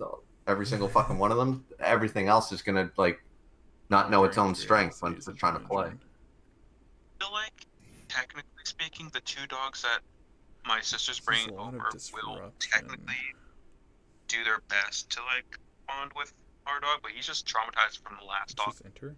That was near Yeah. Yeah, so that's a small dry engine. Well, they might adapt their own little like rhythm or routine and stuff, and you might just steer clear of them for the most part. 100%. It's because the two dogs my older sister has, like the big dog, she also has a littler dog that's basically the same size as ours. But so like those two already already know how each other work. Like the bigger dog knows not to interfere with the littler one, but we'll still try obviously playing. But they know their own strength. So when that big dog comes over, we'll probably see the little guy, and then be like, "Oh, okay, it's similar to the one I've been living with the past couple of years." Is this a natural warrior? So that's not the one I'm worried. What I'm worried about more is the littler one, because he's skittish, but I don't know how that's gonna work with ours. Oh, Because turn your creatures into warriors. ours is not like dogs that are basically the same size or smaller than it, because of like every time I'm going out to walk my dog in our neighborhood, there's always like smaller dogs, and he does not like the bigger ones. He literally like gets behind me basically. He's like, "Oh." So yeah, it's the smaller one. Kind of working. Well, I think it'll all work out fine. It's just gonna have to, here's the big thing about stuff like that. You just have to be a little more mindful, a little more attentive sort of idea when you're changing a dog's territory and its habitat and stuff, and you introduce new animals. It's just one of those things where you just got to be a little more vigilant for the few weeks and stuff. Usually they come into their own pretty quickly, most dogs. So Speaking, that's being that our house is a 3-bedroom, having 3 dogs is gonna be very hell. Especially since one's a bigger, like she's a big girl. Yeah. And that's gonna be chaotic. Like just trying to get out of our hallway that we have that's connecting the 3 rooms. It's gonna be like, oh, hold on, going through. They have zoomies. Because that's like the resident zoomie hallway, basically. So it's a nice narrow thing going there and back through the kitchen, through the living room. Oh, man, maybe I still do run Fabricate. It's literally just a freeway for dogs. Like, just to search out the One Ring. Well, all you can do is wait and see what happens. Does Helm of the Host, like, help? Oh, it's probably because it's bleeding together with the artifact engine.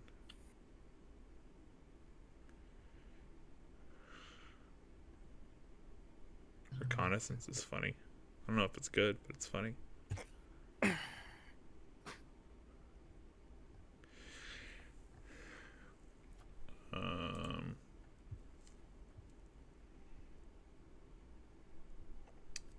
Just don't know, man.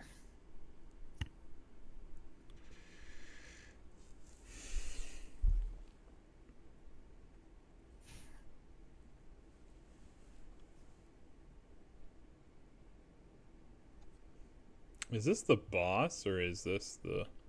This is the boss. Yeah. Thinking like Kaiba's version of this mission where the boss is like actually scary. Yeah. Blast. Also, I love how you say how the boss is actually scary, yet I'm pretty sure it's claimed a couple of lives. I mean, that's a skill issue. If this boss is killing anything, that's a skill issue. In the Kaiba fight, it's like a Sea King dragon or an Aqua dragon flanked by two Kaisers, and those Kaisers are disgusting. Yeah, and I I'm know. pretty sure I have one. yeah, I'm pretty sure in Yugi Kaizo, where there is one where it's like Aqua Dragon, Fortress Whale, and then I believe either Octobursar or Sea King, Beast King of the Swamps. And that one can get annoying, but it's not terrible. Because it's two heavy hitters and then one support. No, I know it's like Kaiba 9. It's just so much pressure. Because if you lose either Yugi or if you lose Pegasus or Kaiba, you just lose the entire thing.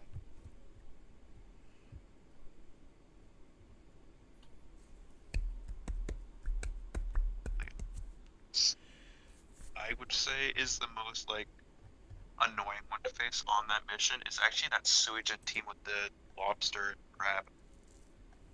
Like that one is annoying if you don't have any status. You probably don't even have it at that time.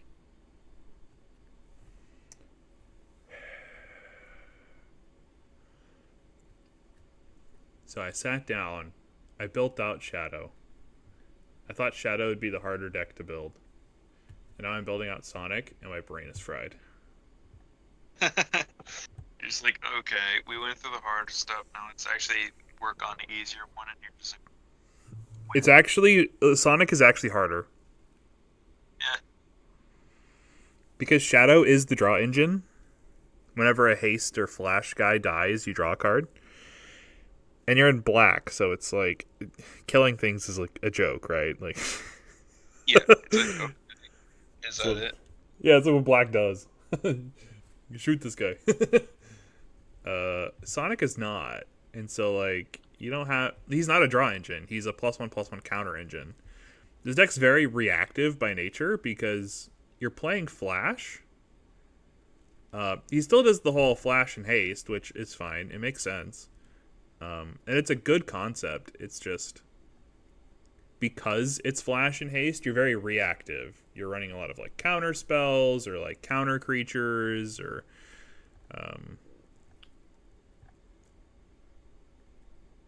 counter spells, counter creatures, or like haste enablers. But the problem is that what you think would be good doesn't matter. Things you think you would need don't matter.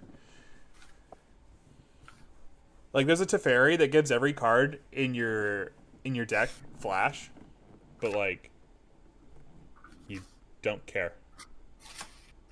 I was like, oh, this is great. I can give everything +1/+1 counters whenever Sonic attacks, and then it's like it genuinely doesn't matter. Yeah, it's like, why would you do that when you could just do this? Why do that when you can just run creatures that have haste or flash? True.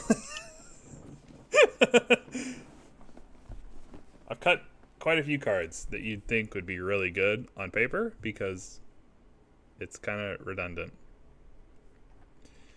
The biggest issue is draw power. Even though you're in blue, you struggle a little bit finding the right things to draw. That's kind of where I'm at.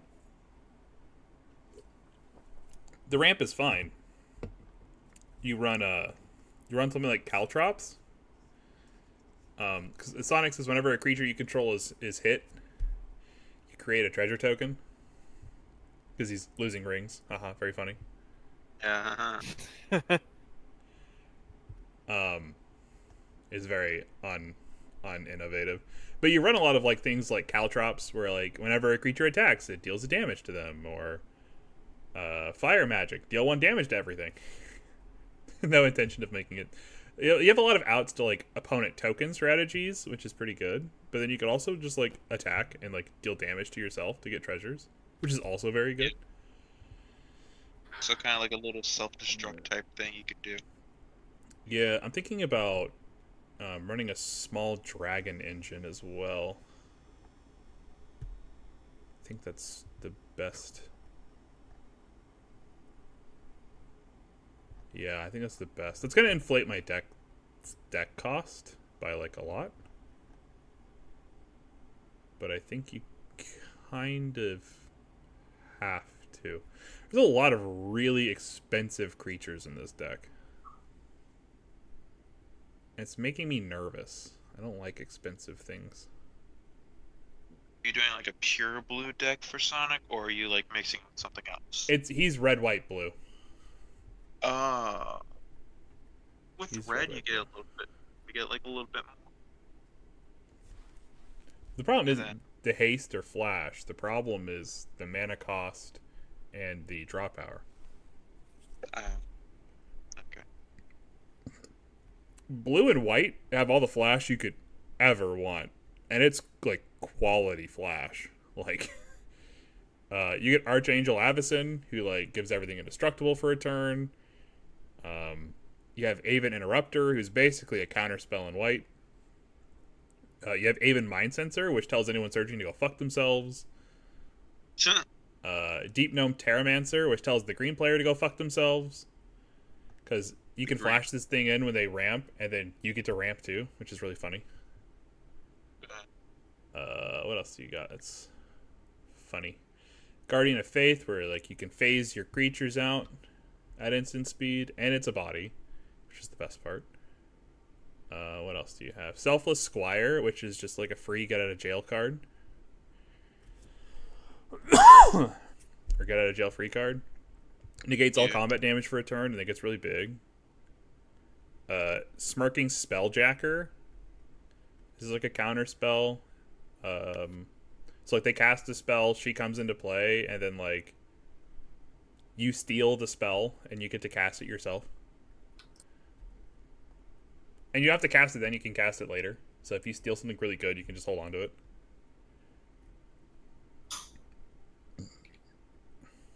Oh shit. It's actually repeatable. Right? Hang on, let me look at this. New information just dropped. Smirking Spelljacker. Well, okay, so it says whenever Smirking Spellcaster attacks, if a card is exiled with it, you may cast the exiled card without paying its mana cost. It's worded in a way where you could interpret that as a repeatable thing. I mean, it's said every time, right? It doesn't, but it's what's implied. I mean, if it doesn't say that it's not supposed to do that, then you can just go with it. Ah, you can't cast it again. Oh. That's fair. You tried, bros. So like if he puts like a really powerful spell, when you do that, then that could be really useful. Yeah, I mean, it's for the best, sadly.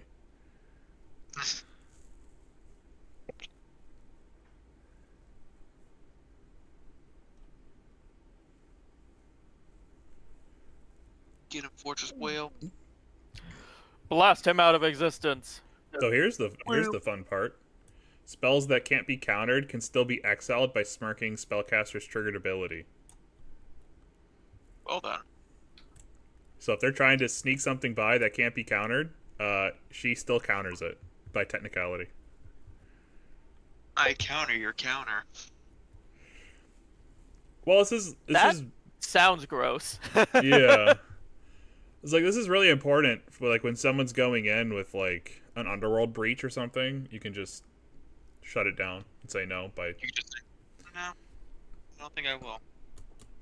Well, some people will just run a lot of cards that say the next spell you cast can't be countered, and it's like, well, I'm not countering it, I'm just exiling it. So yeah. Take that, scrub. It's 5 mana though. It's just fucking yikes. I mean, it's good for like mid to late game. Get it there. Yeah, the problem really is like ramping. I mean, that's always the problem, right? It's always ramping. Yeah. It's always. Oh, that's fine. Damn. It's not what I hoped. That's fine. English just got nuked. Well, yeah. Poor lad. Bro got hit for 600 when he only had 60. Wow.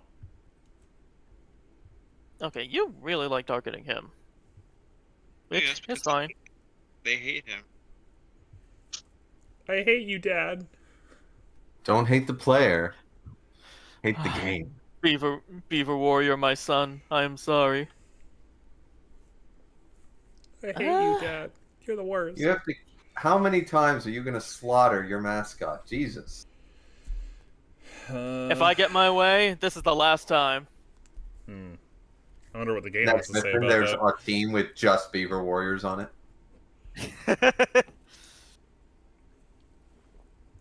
You know what?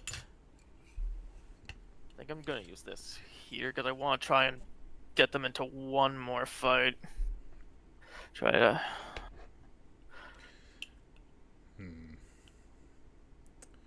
Do I need more rocks? That's a good question. Do I need more rocks? I don't think I need more rocks. Yeah, I think I'm gonna run the dragon engine. I think I'll have enough. Goodbye, Beaver Warrior. Do I want to run the You Mystic were like a War? son to me. He is my son. Coastal piracy? Isn't that just reconnaissance mission, but worse? Okay, so I think it's official. God damn I think our holy trinity of the Church of the Dark King is Soggy, Tiger Axe, and Beaver Warrior officially. Wow. Beaver Warrior must feel so proud.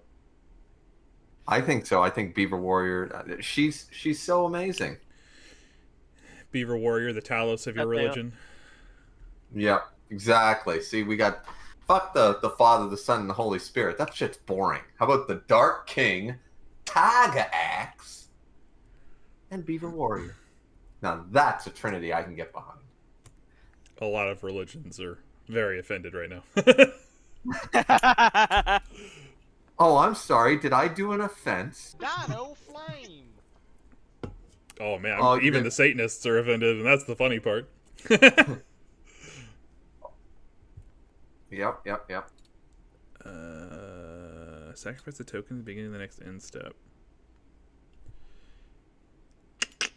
That's tempting. I don't know if it's good, but it's tempting. Well, that being said, my one of my best friend's family are quite Christian, rather religious and stuff. So when we first got our starter decks in Yu-Gi-Oh, his aunt read some of the cards and like summoned Skull is a fiend from the underworld or whatever like that. So they were like, "You can't play with these cards anymore. We're taking them from you." Oh, I don't was you love like, that? "Oh my god, you're kidding me! They are literally you are the reason that it's not just a children's card game. Like they were in the Yu-Gi-Oh world. Like these cards are evil." I'm like, "What the fuck?" Yeah. It's So- crazy how that's cycled out of most religious spheres now. Yep. But man, That early Satanic Panic was something. Oh yeah, it was still very prevalent in the '90s, if you recall. But I do, sadly. It was prevalent in the late 2000s too, to some extent. Yeah, that's true. It was really bad. So where my parents aren't really religious or anything like that, my buddy just gave me his deck of cards, and I just put them with my cards. So he'd come over and play them at my house. He just couldn't have them in the house because he was supposed to get rid of them. My parents were like, "Yeah, whatever. I don't give a fuck. They're playing cards. I don't care."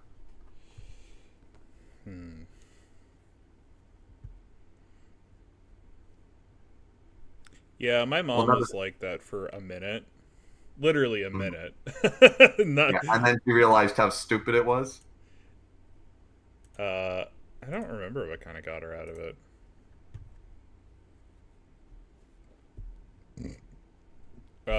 Oh, it was just kind of like, it's not real. So it's not really, like, my son doesn't really think he's a sorcerer summoning demons. He's like, yeah, it's a game, Mom. it's roleplay, Mom.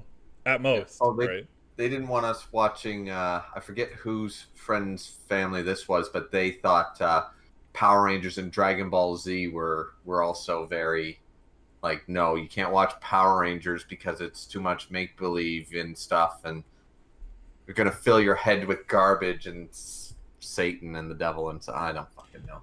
Well, my mom wasn't that. She had the same guidelines, but there wasn't, it was just too much violence. Yeah. I guess. And I'm like, but I'm watching Stargate. Stargate's pretty violent. Right. Well, they're trying to peacefully coexist with the aliens. Yeah.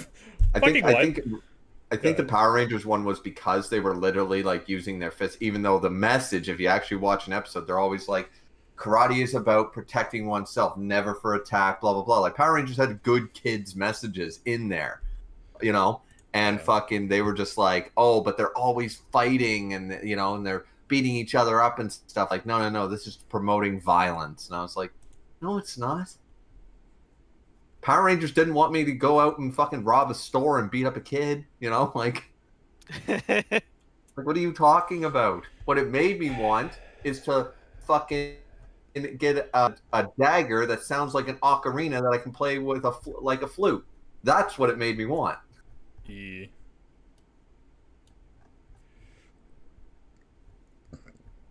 Right. I really just think it's a lot of people that didn't know how to think for themselves and just kind of took whatever their, pastor told them, which is a bad thing, That's not... At some point, like, a lot of things can coexist with your religion quite peacefully. You just have to, like, I don't know, have a brain. Yeah. And I think a lot of people kind of woke up and got out of that mentality, which is a good thing. Yeah, because, I mean, you follow the doctrine. I don't give a fuck what religion, other than, like, the Code of Bushido, which is 7 fucking words.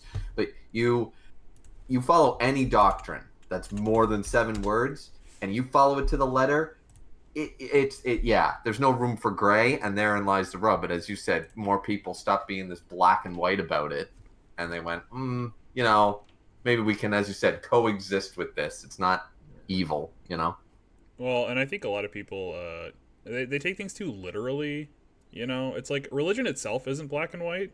There's a lot of gray area. And very true.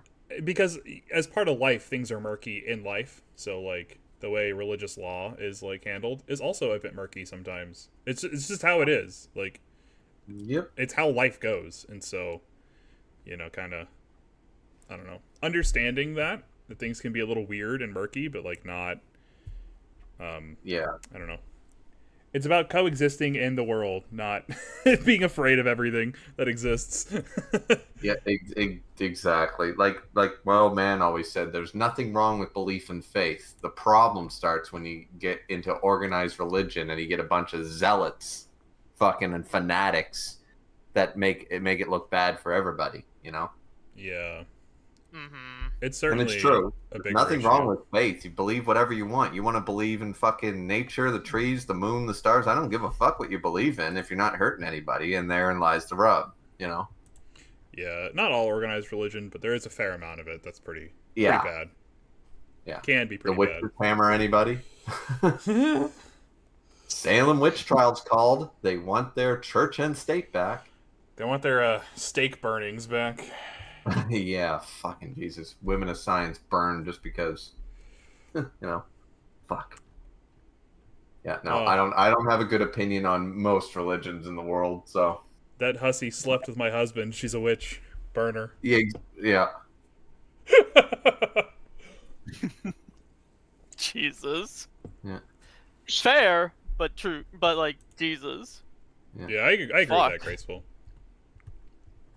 It's like not a secret that I'm a religious person, but like, I don't. I love that. Graceful, I've never heard that one. I like that one. I don't openly talk about it, you know. Which is true. Like, I think it's okay to believe in something. I think it's okay to talk about it when somebody asks. I would never self-insert. I think that's a little too far. Yeah, I mean, I can discuss my neighbors across the way. They're Muslim, and we've talked about it and stuff. And he goes, "Yeah, I drink and smoke. I don't do the pig shit. I don't eat pork and stuff." He goes, "But yeah," he goes, "if you follow the letter to the law of that, it can get pretty extreme, Self-insert. So he's like, "Yeah, I'm a Muslim, but I'm not that fuck." You know what I mean? It's like Protestants, lazy Catholics. They're like, "Yeah, there's a God. Maybe I'll go to church if I'm not hungover on Sunday." Oh my lord. Cringe. Commit or don't. Oh. I think Three-Headed Guido just got his special. Oh, I can't wait for it to die. Oh, Jesus. Fantastic. It's gonna take it into a battle and be like, it's got this special, it's gonna be great, and then it's gonna fucking drop dead. It's gonna fucking die. Takes it into dating. Yep, we've got it. Self-destruct Gopher. That's its special, it just kills itself. Is the blower. God has allowed me to live another day, and I'm gonna make it my own problem. He's been praying to that Dark King.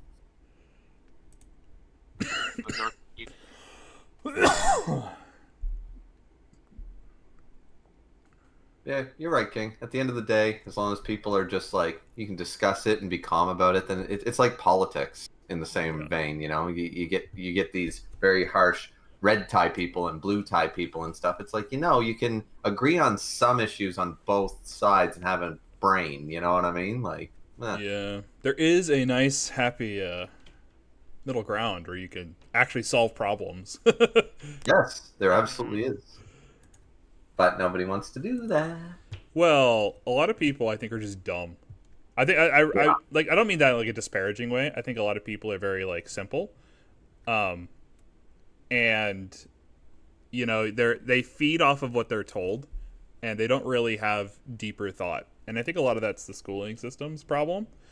And so like they get into the real world, and they rather learn the hard way that things like the news media and stuff are just fucking lying to them, and then they like snap back and become very jaded and don't want to engage because it's all bullshit anyway, or they just kind of become a hive mind for whatever side they're on.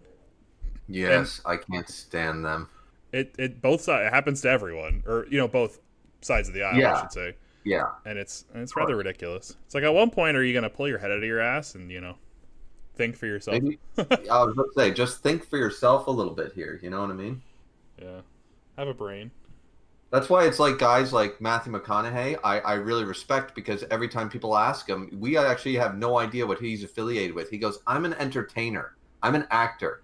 I should not be influencing other people's, due to my popularity, other people's political and religious views. So I do not talk politics in any interview or who I vote for or whatever, because I shouldn't be influencing people, in that way, I should be inspiring them with my acting, not influencing their decisions, Yeah. I'm like, all right, see, there's a guy with a brain. I respect that to some extent. Yeah. I mean, because no matter what, you get into these Yeah, I just think like people put too much emphasis. I know what he's saying in today's social media climate. People put too much emphasis on my favorite actor. Like Bad Bunny did this, or Kim Kardashian did that, Kanye West did that, and so I'm gonna do that. You know what I mean? There are like you talk hive mind people, and they treat celebrities almost like a religion. So if they're doing it, it's okay. You know. And we just don't need. We really don't need that. Fucking yikes.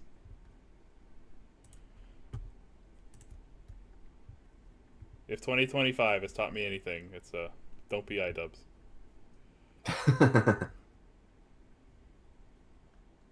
AP train. Or That's why, even though they had problems, that's why I still respect the creation of the Church of England. Catholic Church goes to the king of fucking the British Empire. Yeah, no, you can't get a divorce. Who the fuck are you? I'm the king. Who the fuck are you to tell me what I can and cannot do? No, you can't do that. Well, then fine. I'm going to start my own fucking church, and I say I can. Then he did it. And it was like, okay. Yeah, now the Church of England is a bit of a disaster, but that's okay. Yes, they are, but still, you got to respect the game. The church tried to tell the king of basically everything at the time what to do, and he went, I don't have to listen to you. I'm the king. I tell you what to do. You don't get to tell me what to do. You literally just made So how close are we to the end? It's getting there. It's got to be getting there. Yeah, there's like one more fight to do, and then I'm gonna kill big bad guy. All right. Like it's the Kyrie, fucking Kyrian team. I agree with those. I have to agree that Spider-Man 2 was a total failure in hindsight. Spider-Man 2 game or movie? The game. The most recent one. I didn't play it yet, but I thought it was good. I think a lot of people think it's good Right. because it's Spider-Man and it's got flashy stuff. I think Razzle their dazzles, my boy. I think it's There bad. we go. I think it's bad because Withering it's hex. a waste of potential. Okay.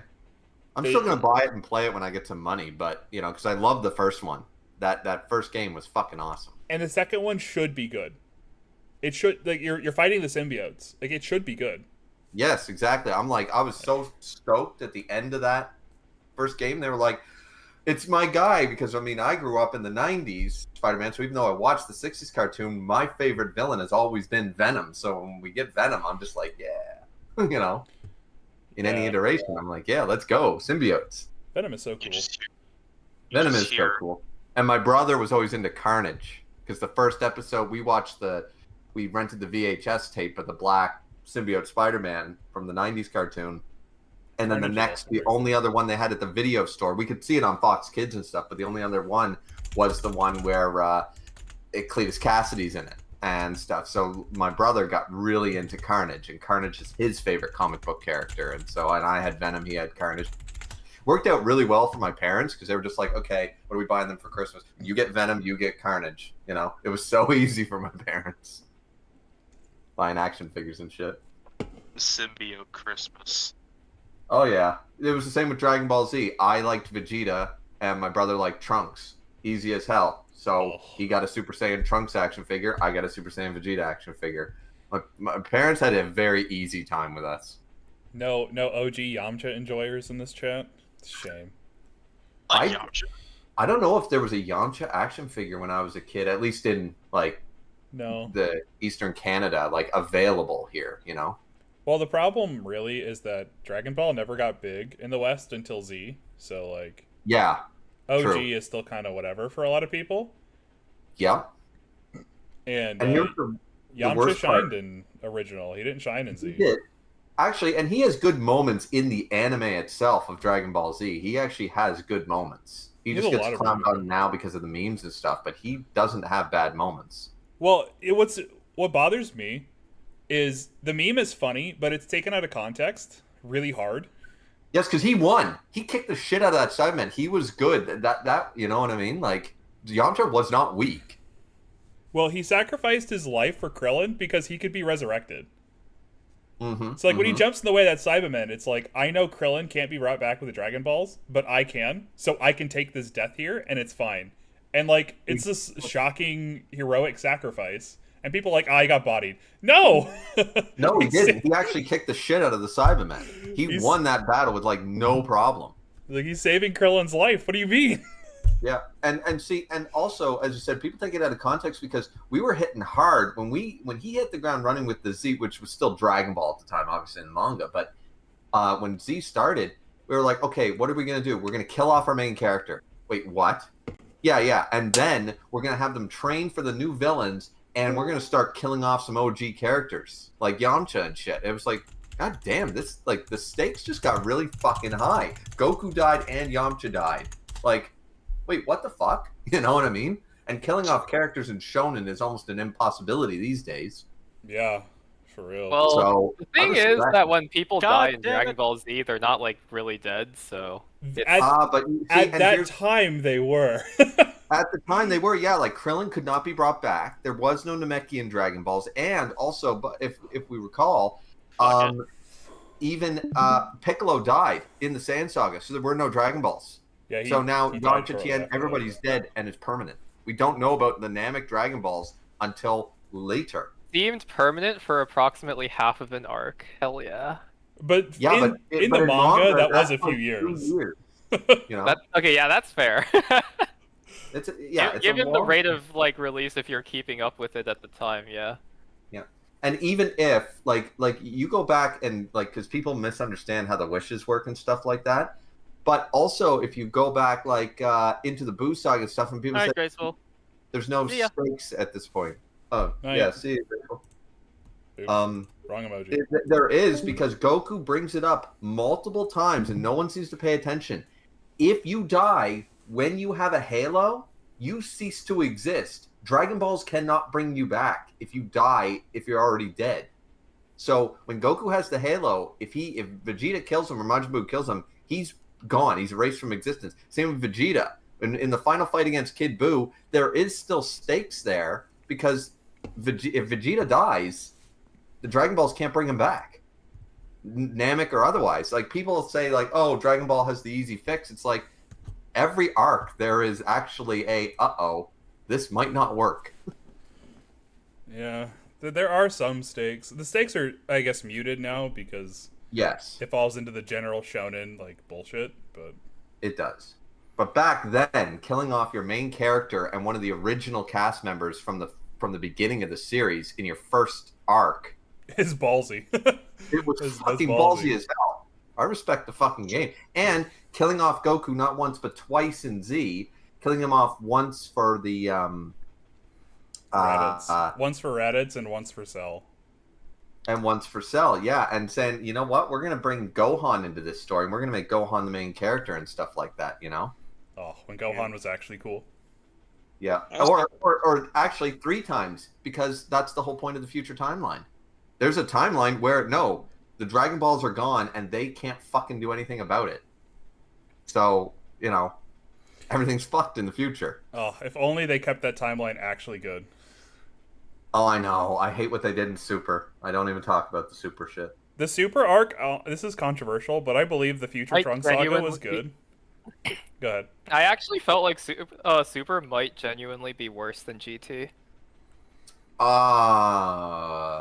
I disagree, but I disagree. Yeah. I disagree because only. Okay, I'll put it this way: if you take out the last 10 to 15 minutes of the Future Saga, it's really good, and the Tournament of Power Yeah. is great. But Tournament that of last Power is 15 minutes of the Future Saga is so fucking bad Yes. that it undoes all the goodwill. But there were some. You're right. Like Tournament of Power had some great moments, like the whole Master Roshi thing. I love in both versions. In the manga version, it's cool, and in the anime version, I love the idea that he's like powering up, powering up. Who taught you that, Goku? You know, he goes. Who did you learn that from? Frieza, Vegeta. I don't remember teaching. You're my student first and foremost, and I don't remember teaching you that martial arts was all about powering up. And he leads him into unlocking Ultra Instinct because Master Roshi's 300 fucking years old and he's almost got it. Even Whis is like, Yeah, he's actually closer than most people are to Ultra Instinct. And it's just like there's a badass, like there are a lot of good moments in Super, especially the Tournament of Power. I just liked watching Roshi fight. Watching Roshi really fight is always fun. I mean, I just really hated what they did to Goku's character. That is Yes. very fair. I agree with Yes. that. Yeah. I agree with that 100%. Like, if you're gonna make Goku a baby again, fucking at least make him literally a kid, right? That I agree with. Yeah. Yeah. I'll concede that point. I will concede that. Yeah. What I really didn't like about Super Goku was a couple of stupid things, like he doesn't know what kissing is. Oh my god, Shit. that was the most egregious. Oh, This man has and- 2 children and doesn't know what kissing is. What the fuck? Yeah, and Bulma's boobs are saggy and shit. I'm like, oh, shut the fuck up, Goku. And the most egregious thing I think that they did with Goku's character was the meditation thing. Oh my fuck! I even made a video about that on YouTube. I was so pissed off because literally in Z we see him training in the other world before he comes back to Earth for the tournament. In the Buu Saga, he's up on the pillar meditating for intense days, according to King Kai. He literally meditates, and then in the superhero movie, he goes, "What are you doing, Vegeta? Sitting on a rock all day? Huh, I've never meditated." He acts like meditating is a waste of time when he literally did it 7 years ago. Yeah, the character assassination is so bad. Oh, it's terrible. Vegeta stays pretty consistent, which is nice, but Goku is assassinated. Yeah, well, I think they did that because that's what the Japanese wanted. They wanted something like that. Yeah, but see, It Goku doesn't really make sense. Goku was goofy and stuff like that, but he got better. Like by the time of the Buu Saga, he's a matured fighter. You know what I mean? He's not goofy Alright. anymore. That's gonna be it from me for tonight. An adult. He is not You- quite the you best did dad it. yet, but he is a fucking I did. adult. Well, I didn't actually end up thought he was doing a the last fine 2 dad. fights because I just didn't want to do them anymore. That's fine. Well, I mean, so the whole point of the Cell Saga was like basically that he, like fucked up with being a dad, and then he kind of died, so he didn't get a chance to redeem his like Yeah. being a dad. Well, the problem I have with that is that, like, Gohan literally asks for it the entire arc. He, like, wants to be trained. Like, Goku spends years with him training, and it's because Gohan wants to train. Yes. He says it numerous times, and someone like, Yeah. he doesn't really want to fight. It's like, okay, well, he asked Goku to train him for years at this point in the story. God.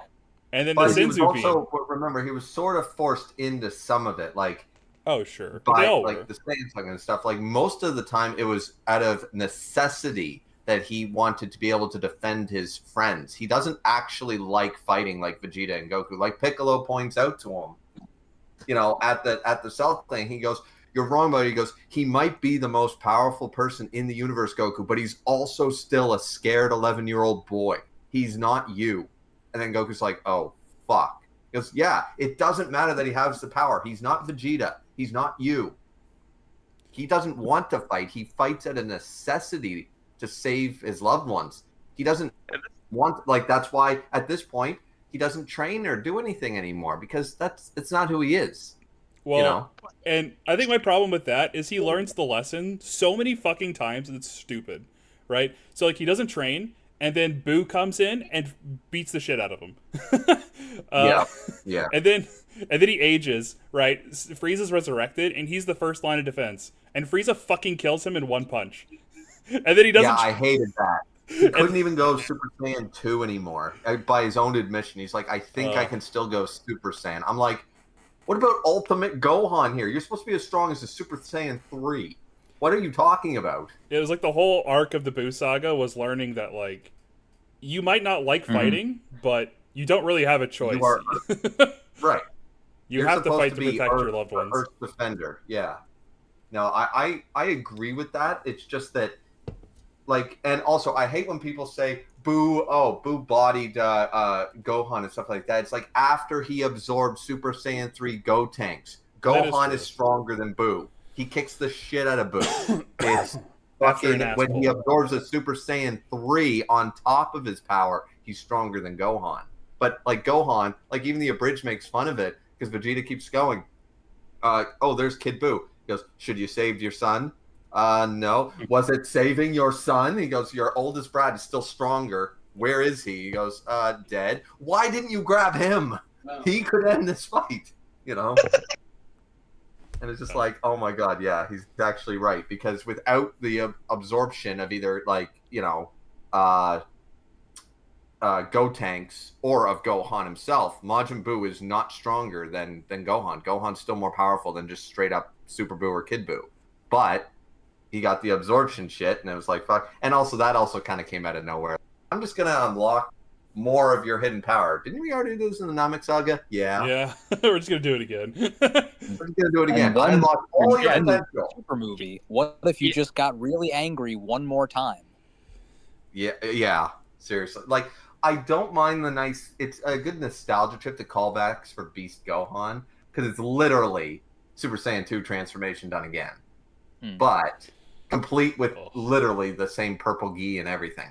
But it sort of cheapens it because, once again, Gohan didn't train. It's just like, okay, so if we have to, we just say, oh, Gohan is just... He could literally be stronger than Beerus tomorrow if he trained for 5 minutes.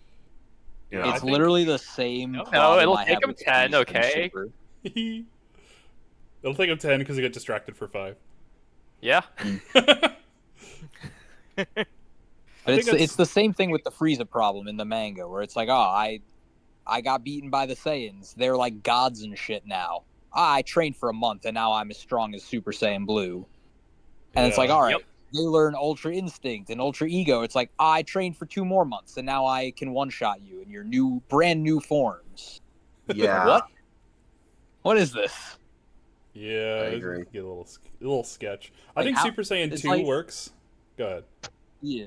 But it's like you guys got to start, like, stop conquering planets and just, like, breed an army because his genetics are just so apparently superior. Just get, like, 3 of you. I completely agree. There And were why 3 of have them you at one never? point. Why in all of Super do they never do the fucking fusion dance to make Gotenks Super Saiyan 3 to fight off Frieza's army or any of this shit? It's just like there's always a dumb excuse as to why they don't do that. It's like, guys, why? We should have an adult Gotenks kicking ass right now. Moving into the realm of gods was a weird choice. Yeah. Yeah. I know it's not, but for me, still GT is the proper canon. Screw Super. It was dumb. I don't like it. I still like Super more than GT, but my problems with Super are, again, with character assassinations and because like the Broly movie was still really good, you know. Oh, that Broly movie! I love that movie. Fair. I will agree with that. And the concept of Broly later is also pretty good. I think To be honest, I did not make it to the Super Broly movie. I had already dipped.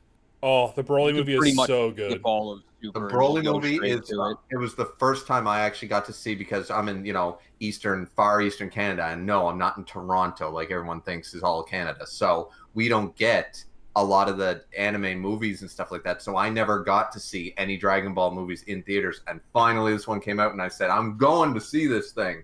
I drove in a snowstorm to watch it and it was so worth it. So did I. It was so good. So fucking I good. like the movie.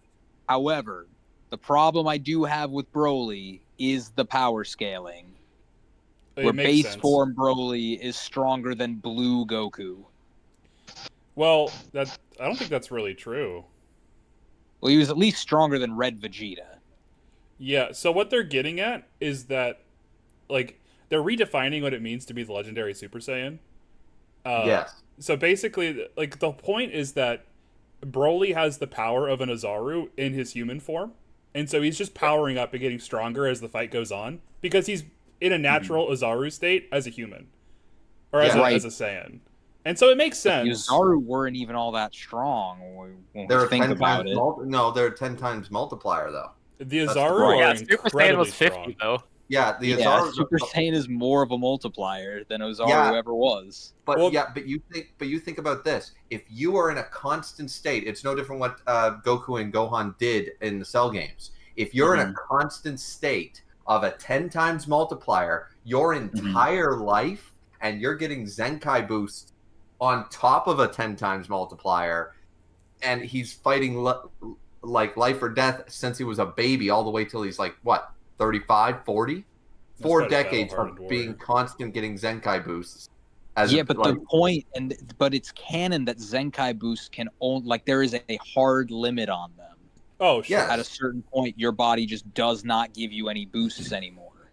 Sure. Yeah, but as King was pointing out, by the time Broly is actually, he's starting to go into his Super Saiyan form to fight Blue and shit like that, right? So it's like, okay, then he goes legendary Super Saiyan form to fight, but like just if you had, as you said, yeah, the Zenkai boost has an upper limit, but also Broly's potential as a legendary Super Saiyan is supposed to be stupid. Yeah, it's like he's like in base form, he's a base Saiyan with a 10 times multiplier in his human form. That was the problem with the Azaru, is the Azarus were strong, but they were big and clunky, and like if you knew how to fight them in their gigantic forms, they weren't scary. You just chopped their tail off, and that was the end of it. They lost. And so you put that in a human form, and then you put an additional multiplier. It's basically like what Goku was doing with Kaioken. So he was like combining Kaioken with Super Saiyan, and that was like a multiplier on a multiplier. That's Broly. Right. Outright. Broly is, that's what I'm saying. Even though the Zenkai boost does eventually have a limit. I believe the thing Xenom had a problem with specifically was the fact that, like, in base form, he's still significantly weaker than, like, he would be normally as, like, just Super Saiyan. And, like, Super Saiyan, like, the red transformation is supposed to be a lot above Super Saiyan. Yes. And it was kind of weird. I will grant you that. It was kind of weird that Vegeta was... But remember, they were fucking owning his ass, and it wasn't... And Broly kept powering up, and unlike when Trunks did it, remember, as Cell said, when Trunks goes Ultra Grade 3, and he pumps up his muscles like crazy, Cell goes, yeah, you're stronger than me. Because you pumped yourself up so much, but you can't hit me, so it doesn't fucking matter. You can't do anything with that strength. The difference is Broly can basically keep doing that without losing speed. So he can pump himself up like crazy. And I still agree that the balance is a little weird, that even though he keeps getting more and more enraged, and slowly but surely he's able to beat normal base, then Super Saiyan base, then Super Saiyan God. And it's like, okay, that's getting a little crazy, but still, it with all of Broly's potential, it's still kind of, it's all right. Huh. I don't think it's as bad as it's portrayed. No, it's a little egregious, but it's not that bad. It's not like the Golden Frieza and the Black Frieza thing is way more egregious. Goku Black is, bad. Goku Black's also very bad, yeah. You were saying something, Haviko?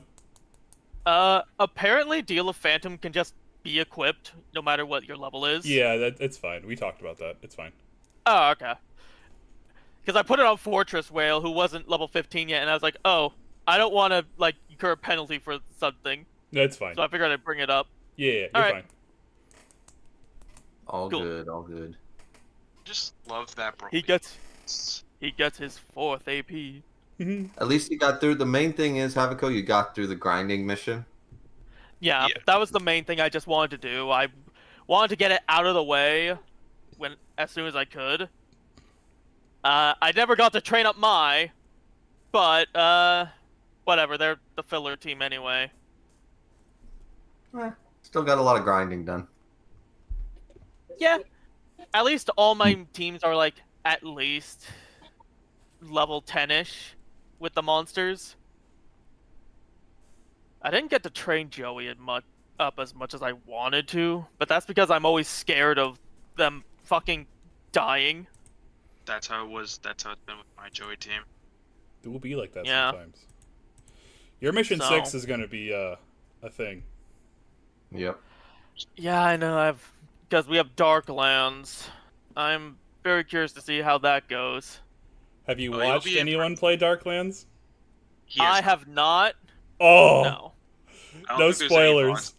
No spoilers, but Look, the main thing I know is that there is like an armored and dragon zombie, which, scary by themselves. Yeah, And, that's like, your mini boss. Yeah. And then, like, what Little Thunder has mentioned to me. But, like, it's nothing that I wouldn't expect starting going into Badlands. I don't know. There are 3 people of the 4 that have played Badlands that disagree with you. Yeah, as a person who two teams on that mission, good luck.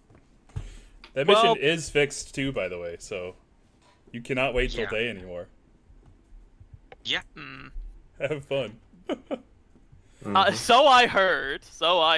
Oh, and the one Yeah. person that did get away with it has to do it again. So, And who was that? Wait, why? PK Nut. So, What? Oh, yeah. so PK Nut lost his save file and has to restart the game. Which I said was okay. That was, whatever. But the Pooch's stipulation was, now that you have to redo it, you got away with one on 6, and you now have to do that normally. You will not get away with one. If something dies, it dies.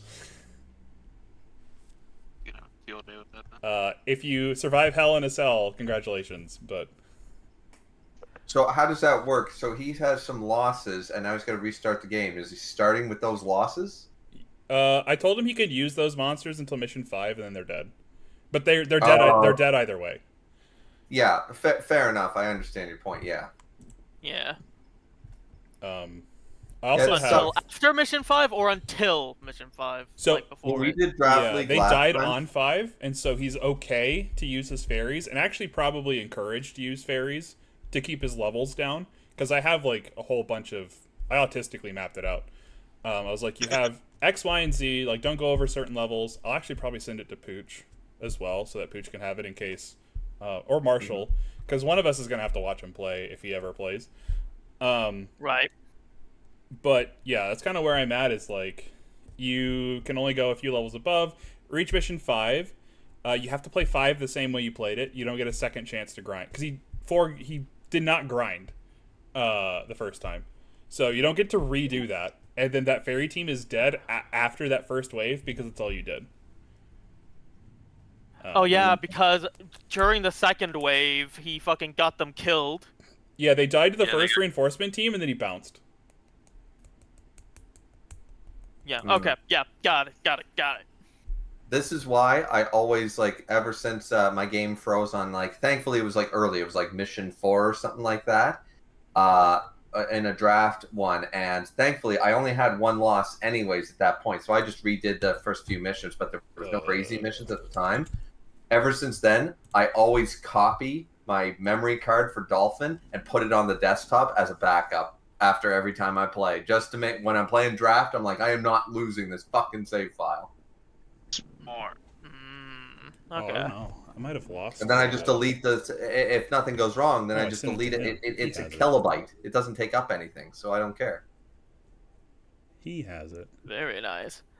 All right. So my gains for this mission that I've been able to get away with. Aqua Dragon now has Castle Adept. That's gonna be very nice. Nice. I killed 50. My Joey team, they're all above level. They're level 10 or above, but I still need to work on them to get to their specials. So they didn't gain much except levels. Odeon with Dark Rabbit gained Lucky and Confusion, so now he has his entire kit. Parrot Dragon had his entire kit going into the mission, and Three-Headed Guido gained his special and his main effect on, and his AP drop on his main attack. For Bakura, Octoburster got the extra damage to Beast on main attack. Dark King got nothing because he gets all his stuff relatively late.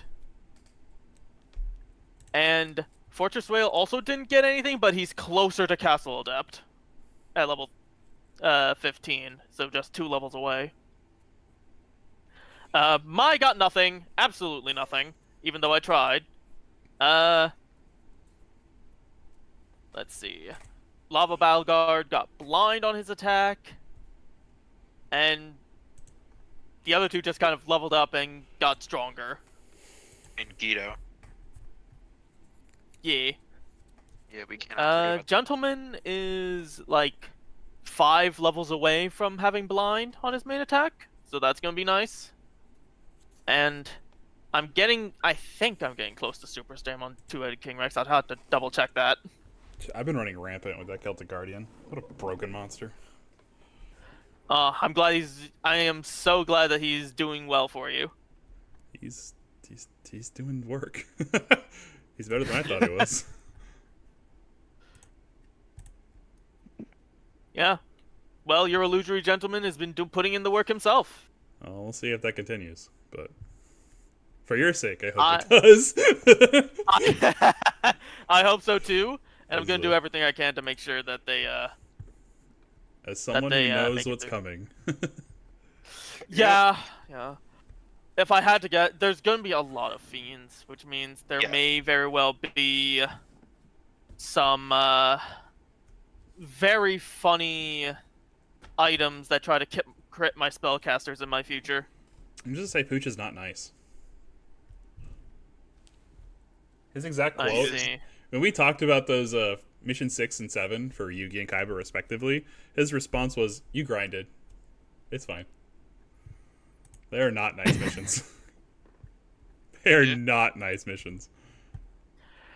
I hope I grinded enough. Jesus Christ! A dude threw a dildo at a WNBA player the other day. What? Oh, that's true. they've had multiple dildos thrown at them. Oh, for Jesus Christ! Just let the girls play their fucking basketball game. You fucking bunch of fucking idiots. I actually blame the players, because this doesn't happen in any other sport. True. But I was watching some highlights of that Caitlin Clark or whatever like that. She's not a bad fucking player. Like I just watch the NBA anyways. I got man sports to worry about, but I don't have time to watch everything. But I'm like, all right, she's pretty good. She has You know. turnover problems. That's my only complaint, is she turns the ball over too much. Yeah, okay. As I said, I haven't watched enough, so I don't really have enough to formulate a good opinion. But yeah. She's certainly better than Angel Reese. well, there you go. Well, Me and Goat had a long conversation about Yeah. the me How's balance. that? She is like almost certainly like purposefully inting for stats. Yeah, totally. I have a double-double that I half made myself. Watch me grab this rebound on when nobody's around me. Oh, no kidding. It was literally 2 hours. What did it cost? 2 hours? Yeah. yep. I was sitting down, and I had been trying to film VODs for Baldur's Gate for like an hour, and I finally get it working. And the moment, like, I have enough space on my computer, I've cleaned out most stuff, I've done all my maintenance, I've updated OBS because OBS needed an update. 5 minutes after, no, not even 20 seconds after I hit the record button, you pinged going live, and I'm like, mother. Oh, King, I am so sorry. Like motherfucking troll shit. That's amazing, though. I love it. The timing was perfect. It was impeccable. Hey, at least he didn't ping you like just after you were like about to finish character creation. Oh, I had already done character creation, thankfully. Oh, okay, that is pretty bad then, Havoco. How dare you? I am How so fucking sorry. dare you? I was like at the point where you're like collecting companions off the beach. Okay. So yeah. you got through the prologue. Yeah, I did finish the prologue. I killed the guy for the sword too. Nice. Okay.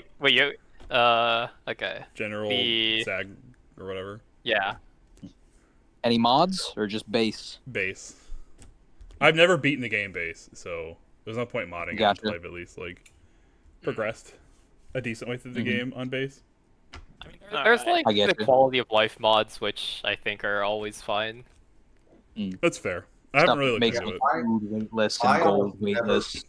I only play with mods on a few select games, and it's only after I've beaten that game multiple times as like unmodded or whatever. Because as you said, quality of life ones, like I don't know, giving Attenrand a beard in Kotar 2 or something like that. It's just a facial. It's just a model. Like it doesn't change the gameplay. You know what I mean? So I'm like, okay, Graver, do you wanna take a guess at Baldur's Gate 3's most downloaded mod? Sexy bikini on the women? No, but you're close.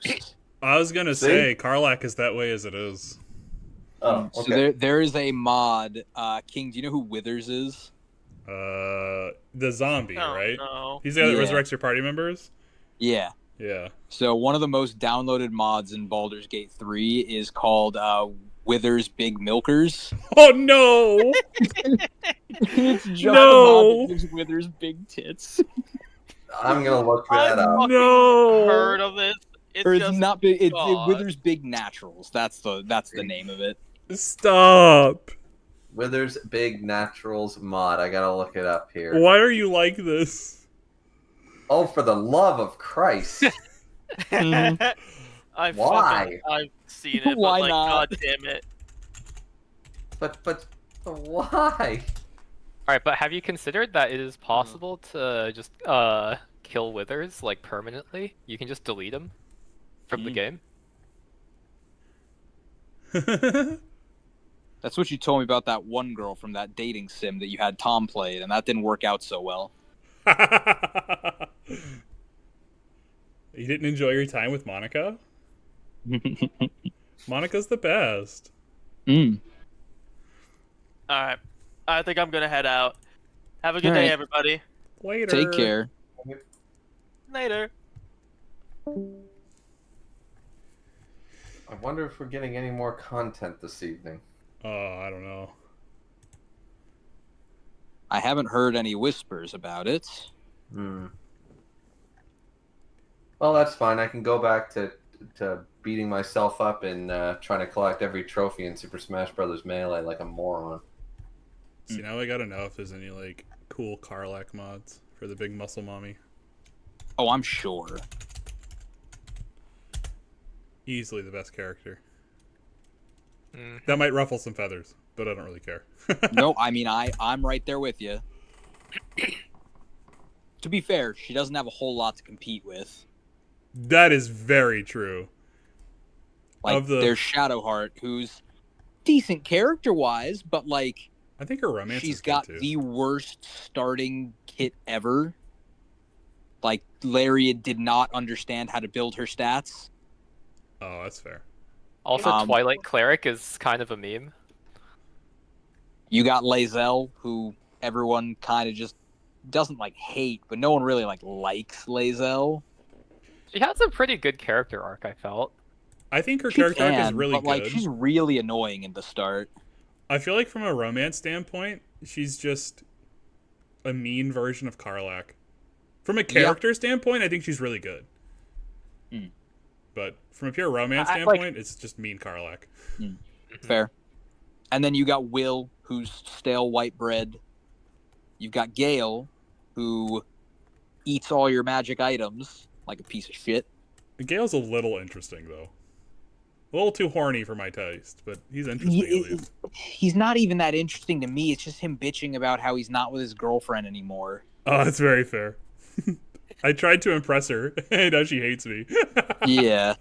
Minthara is actually pretty good as a companion, but you don't get her for a while. She's also evil, right? Like, evil only? She starts evil only. You can kind of point her in the right direction. Can you really? Yeah, I believe that, like, in the original release, she was like, you could only gain her as a party member if you, like, killed the Grove, but they changed that. Really? Yeah. Interesting. Let's see, who else? Who am I forgetting?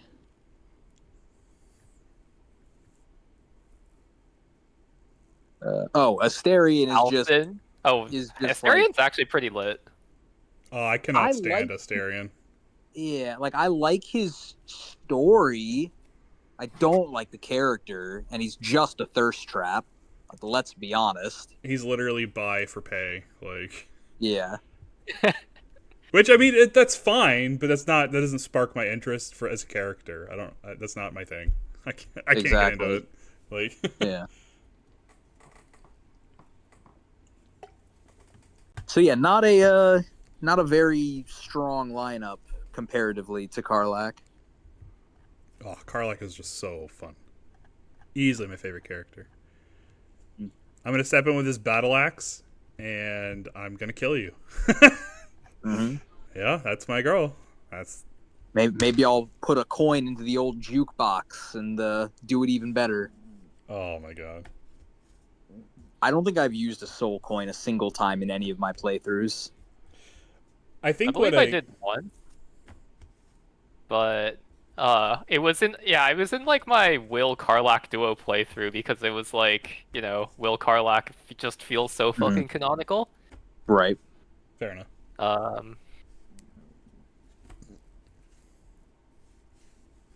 So I tried. Yeah, I remember I like did that where I basically just tried to stick to like their canonical builds and like, that was pretty fun. It would have been better if if like I'd waited maybe like 2 months and then played Will Hexblade instead of whatever I did. But Fiend, I feel like if you were trying to go canonical. Yeah, I it's think a it much was better Fiend, version yeah. of Will. It's like, yeah, the fact that he wasn't Hexblade is just fucking weird. Like, yeah, the fact that Hexblade wasn't in original release is baffling to me. Yeah. Well, they wanted to give you like mostly the original stuff, right? It's like I get it. Hexblade did not come out for a very long time. But at the same time, it is literally like the Will class. Yeah, it's like literally what he is or wants to be, to a T.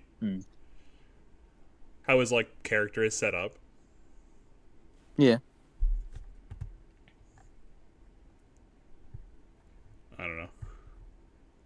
I also really didn't like Will. He was very boring. Yeah. He's a lot better if you play him as an origin. Oh. Mostly because then he like, doesn't have to be as goody-goody as his NPC makes him. Yeah. I can't do evil thing. I'm good boy. Also because then I so started it's like laughing. on the one hand he's not giving all these heroic speeches because you're controlling him, so he's not like, you know, talking. But on the other hand, like you also just get a lot more like in his quest if you're playing him as an origin character. Interesting. This is good for him as a character, because in base game he's holy shit. I'm like, you're not a paladin. Are you sure they didn't fuck up your sheet, my guy? Will when he's trying to read. Yeah, no kidding. Isn't his like patron too like some demonic chick? Yeah. I mean, I always just meme that Will like doesn't know how to read because every time he's just like, haha, I signed this contract. I have no idea what the fuck is in it. What do you mean I just got bit in the ass? Oh my lord. It's fairly accurate. No. He is a Yu-Gi-Oh player in Baldur's Gate. Oh, a Yu-Gi-Oh player who's got isekai'd. Yep. Oh, yikes. Actually, it's probably a good thing I restarted, because I killed Minthara my first run. I don't know why I killed her, but I killed her. Oh, I killed her because I thought you had to be evil. It's like it's not. It's like you just need to know about it in order to not kill her. Like yeah, you just have to knock her out with non-lethal. Yeah. All I right, think in boys, our well, playthrough, there's, I think in our playthrough, Leanne might have tried to do a non-lethal fireball, which is not really a thing. No, it was me, I think. Okay. I did something that was I think it was a guiding bolt. All right, boys. Well, I'll catch you all later. If there's more stuff later on, might be back. All right, see you, Griever. Sounds All right, See ya. see you, good. boys. Yeah, I mean, yeah, one of the spellcasters. Nothing. Me and Pooch, we did nothing wrong. Look, we weren't gonna use her anyway, So and that's the end of that. Oh man. King, are you? Did you play a character origin or go with a Tav? My first run, I was a Tav, but a lot of people said that Dark Urge was a more interesting story. And then of course, you got to create a character, and so it's kind of like the best of both worlds. So this current run, I'm doing Dark Urge. Okay. Because if I did Origin, I would just play Karlak. Mm. And like not really be interested in anyone else. Understandable. As a beginner, at least. I love my muscle mommies. Yeah, Dirge is pretty fun, and you can decide if you want to be evil Dark Urge or good Dark Urge. Well, that kind of adds a couple extra layers. Yeah, I was gonna say like the counterbalance between like trying to be a good person what if from you're a demonic origin is interesting. But what if you're an evil pacifist Dark Urge? Oh. With one Gotta be a little hard.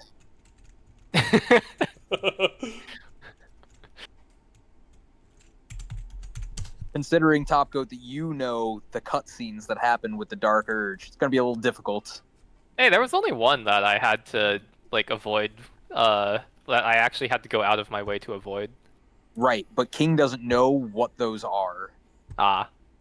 And will likely stumble into ones that you knew to not trigger at all. Like the fucking squirrel. Mm-hmm.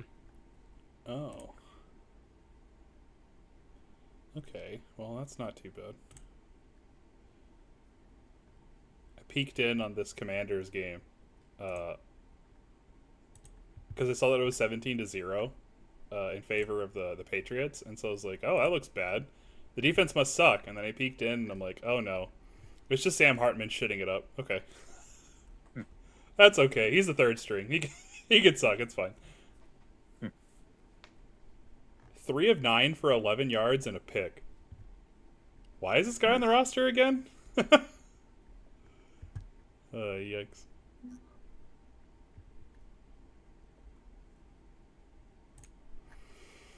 Defense has played okay, I think. Right?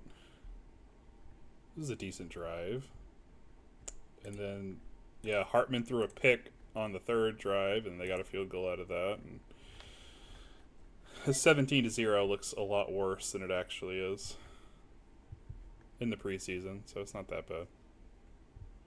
Hey, I mean, it could have been 17-0 in like something that wasn't football. Yeah. Well, and also again, like this is the third string offense playing. Jaden Daniels isn't on the field. He's like the superstar quarterback for them, and then I think Mariota is hurt or whatever. So like nobody cares.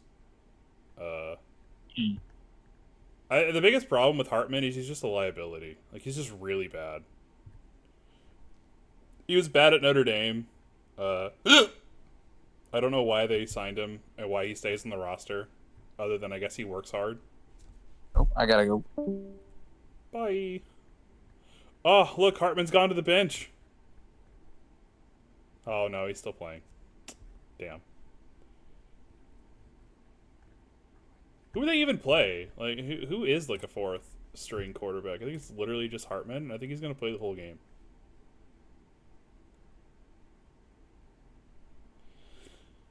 Wild.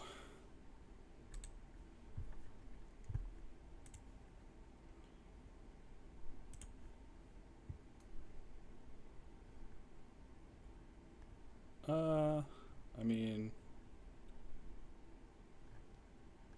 I'm worried, but I'm not that worried. A lot of people are like, oh, they're gonna regress.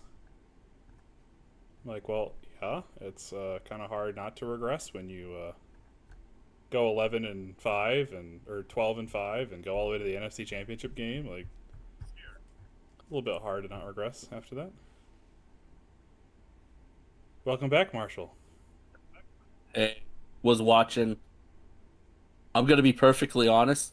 I was thinking about playing today, but then Graver just started talking, and I just lost the energy. The Griever can be a lot. He's a lot. He's a good person, but he can be a lot. Absolutely, but like, man, he just starts and it just keeps going. Really, really controls the conversation. Mm-hmm. I think unintentionally. Yeah, there's no way for me to like step in to be like, "Hey, could I just get started?" I didn't feel like it, so at this point, it's just kind of like, eh. Oh, I'll wait till the weekend. I was gonna play, and then Zay plagiarized my skin, and I was too mad. Mm-hmm. I can't believe that. Which skin? He plagiarized my Judge Man skin.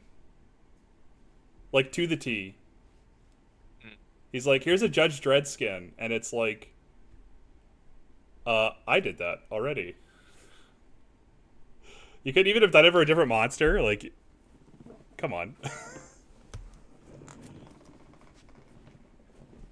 It's not even... His is actually just, like, not even accurate to the lore either, which is, like, kind of crazy, but that's okay. I was so, like, frustrated about that, too, because I was like, hey, I worked hard on that. I don't need you, like, coming in here and, like... I'm cutting in and out. Hang on. Okay. I was like, I worked really hard on that. I don't need you, like, coming in and, like, copying it or, like, saying I could do it better and then, like, releasing one, you know? You would be mad if I copied your art. Why would you do that for me?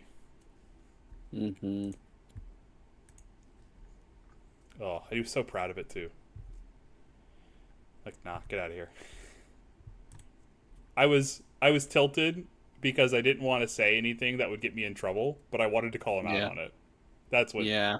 And it drained me. I was at work, I was already stressed, and then I'm like... I'm sorry. I gotta deal with it. It's fucking him every time, huh? It's fucking him every time. I'm like, why are you here? I want to say something mean so bad. And Drop the game. I started off being like thinking, yeah, Xenom's a cool guy. I had fun playing with him. He definitely got stressed about, stuff like that, but everyone did. But yeah, more and more people are just it's just coming out that's like, Oh, Xenom and Zay are just like yep. very hard side-eye people now. A lot of people where it's just like, expended exposure might not be the best. Yeah. For others. Maybe let's not do teams again. Maybe there's a reason why we're all in this server together. We're all problems. Oh, the TISM is strong. With everyone, to be a little fair, but... Yeah, a lot of people have rocketed up my hit list, or my shit list this season, at least. Rakarai's gotten under my nerves extensively. Xenom has gotten on my nerves extensively. Zay is always a problem. Space Case has gotten on my nerves. I don't know if you watch him play, but he types in the draft chat. Yep. And it's so fucking cringe that I'm like, why would you say this? My favorite part was when he typed "fuck it, we ball," and then lost his two-headed King Rex. Oh, such a memeable moment. Fuck it, we ball. Fuck.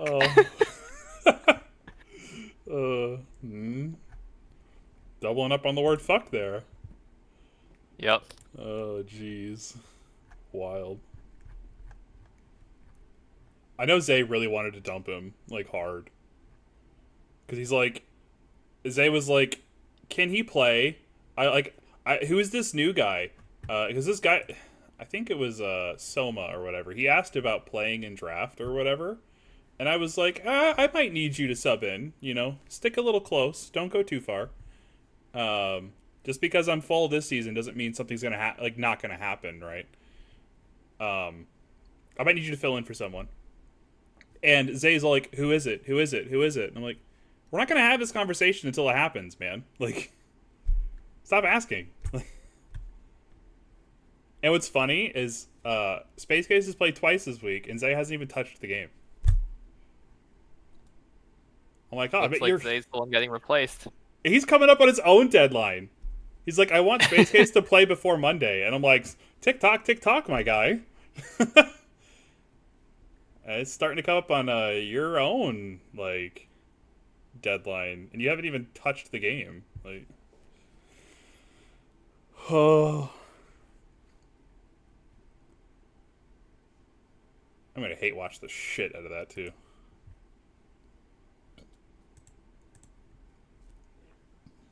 How good is his draft this time? Zay's or Space Cases? Zay's. It's fine. He has Pugum. He has a Cosmo Queen, which I think is pretty good. He has a Fairy's Gift. I think it's a bit wasted. His ace team is fine. It's like a Black Dragon, Skull Knight, King of Yami Makai. I think he lacks a lot of consistent damage. But like, his Mokuba is fairly tanky with Beta, Slot Machine, and Cybersaurus. His Ishizu is pretty okay with Mystical Elf, Dark Elf, and Pugum. And then his Kaiba's okay with King, Skull Knight, and Black Dragon. Nothing stands out, though, as, like, overtly powerful. Also, like, it doesn't stand out as, like, having synergy either. Okay. So, I don't know. It looks fine. It doesn't look that great. Mm-hmm. It's doable. I don't know if it's doable with Zay. I don't think it's doable with Zay unless he has, like, fucking Rabid Horseman. Ugh. The disrespect. Putting him in Space Case tier. No, Space Case tier can't even do it with Rabid Horseman. Dude, I cannot wait for that thing to die. The second it dies, there's going to be a celebration in this Discord. Pooch was not happy when it happened, and he's been begging for it to die, like, every second of every day. And I'm like, yeah, I kind of agree, actually. Fuck that thing. I feel like it's kind of necessary for Space Case to have this thing for the teams to be, like, even remotely fair. Or, like, competitive, I guess. Yeah, I, like, kind of agree. I still really wish he didn't have it, but it's... At this point, it's whatever. He has it. It's fine. If somebody replaced him... You're the one who rigged the draft to, like, put those two on the same team, so... That's kind of why I, like, felt bad to, like, just let it go. Yeah. It's hard. It's hard because you can't put Space Case and Zay with anyone else without, like, them freaking out. And so it's like, okay, I guess you can go in the corner and be a time bomb, I guess. It's so hard. There is no right answer. Which is the problem, you know? At least Space Case has been playing, I'll say that. I agree with that. At least he's playing. And even if he crashes out, like, I hope there is some learning going on. And when Season 3 of Chaos comes around, we're not doing teams again. So it'll be crazy if he comes out of this as the person that, like, you know what? That was an improvement. Yeah. My opinion view has not fallen as much as other people. I honestly, he might be the one whose opinion. I think my opinion of people, his redemption arc, by the fact that, you know, it's that stuck fucking you tried Star Trek sticker, except it's you weren't the worst. You weren't the worst. My opinion of some people has even outside of the ones we've talked about, my opinion of, like, Yujo as a player has, like, plummeted. I do not think he's a very good player. Who else? I think that's it for now. Yujo is got some tilt issues. Oh, dude. Once it starts unraveling, it fully unravels. He cannot recompose Yeah. himself. Like, we thought Alex was bad with that. No. Oh, Yujo's a rough man. stone rolling. Like, he just keeps going. My opinion is genuinely improving of Corrosive. Like, watching him seriously play without me helping him. I'm looking at him a lot better now. Even with the Battle Ox and Mystic Horseman dying. I think it's fine. My opinion is lowering on Zach by the second. Holy dude, Zach! I do not understand Zach. Like, he seems to be like simultaneously like pretty like he knows what he's doing, but also like what the fuck is this guy doing? He is the Joey of Draft League to the T. A nice guy. Should know what he's doing when he's playing, but he's got to take that time roulette, and he doesn't need it. And you're like, why? Why would you do that? he just decides to say like, hey, what if I filled my entire deck with coin flips that like either lose me the game or let me keep playing? Yeah, it's not even win the game effects. It's like prolong the inevitable. It's like I either lose the game or like I draw 2 cards. Yeah. Oh my lord. Seems like a pretty fair compromise. I like to live on the wild side. Only bad gamble effects.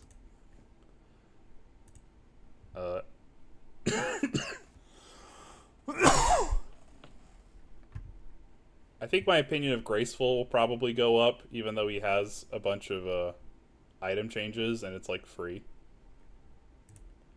Oh, item changes. Marshall, I have a proposed future rule change. Ooh. What do you think about banning item changes, but allowing people to item change the original monster into the evolved form?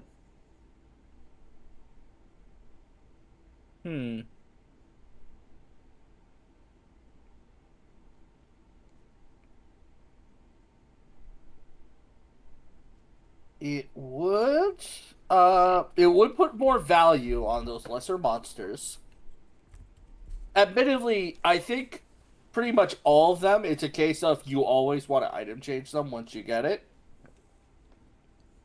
But I suppose the risk is, because it's randomized, you might not get that item change fast enough. Right. At least the item change is level locked. I think it would be potentially interesting. It would fuck with your total monsters is the thing. So I think you would have to... You'd have to ban 8 monsters. Yeah. Or you don't have to ban 8, but you have to like be aware that you're gonna have one less round. Which I think would be fine. At that point, maybe go back up to 2 trades.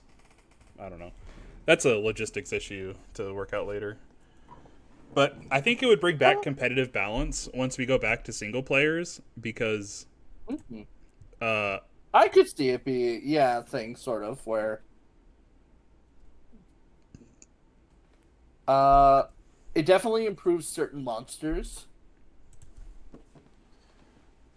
It would make some interesting contention stuff too, because it's like, oh, you got Red Eyes, but you got one of his fusion materials. Yeah. So that puts an interesting question there. I think Red Eyes, is the only one where you like maybe debatably. Yeah, that makes it interesting. Although I guess with certain monsters, you also just look at like what their level up is, and it's like, okay, I'm gonna keep it as the base monster until it's this level, so that when it upgrades, it has these stats going into it. Well, I think it makes the moth interesting too, because you take a larva moth. Yeah. You have to baby that thing, but if it pays off, that gamble pays all the way off. Yeah.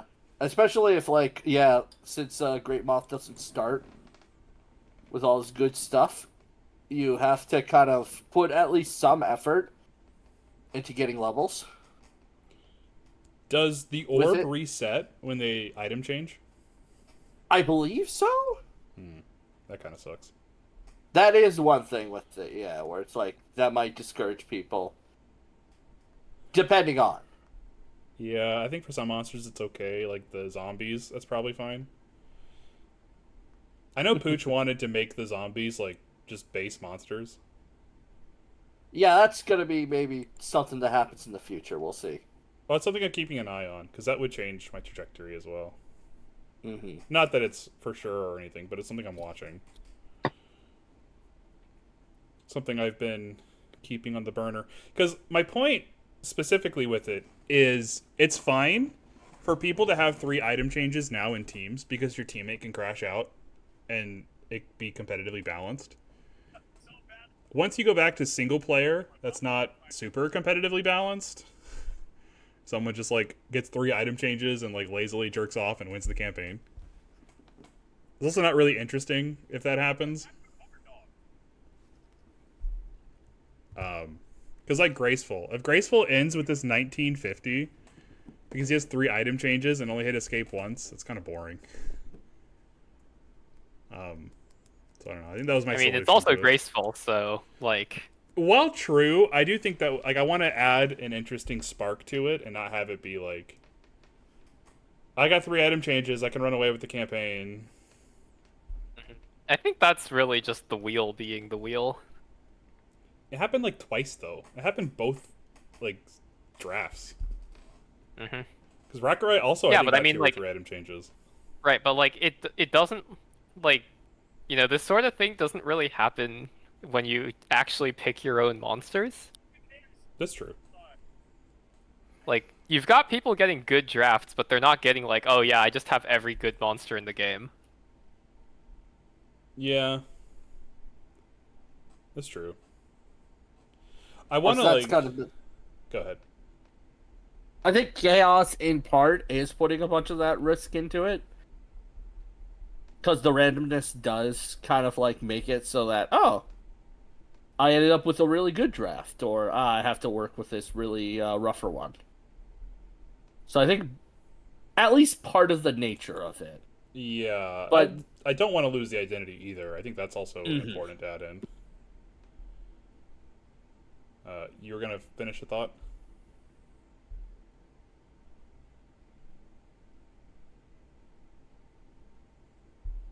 No. Okay. There might need to be a little bit of like a drawback on it to keep it interesting and keep people like dying. Like put it in a way where you can still get away with good play and skill, but you actually have to play well instead of just I received a god draft, I now win. But we'll see how it goes. The season's not over, so like it's a little hard to make definitive statements at this stage, but I am developing ideas. There are things that could be changing. Mm-hmm. And I really liked that. I want the base item monster to like mean something if they're still around. And I want to see that in action. I want to see somebody get a Dark Magician and have to decide if they want to upgrade to like an MOBC. That would be interesting. I don't think it'd be popular. I think people would hate it, but I do think it would be interesting. Do you think it'd be possible for us to lower the price of item change items? Just for like draft ROM? Or would that be a lot of work?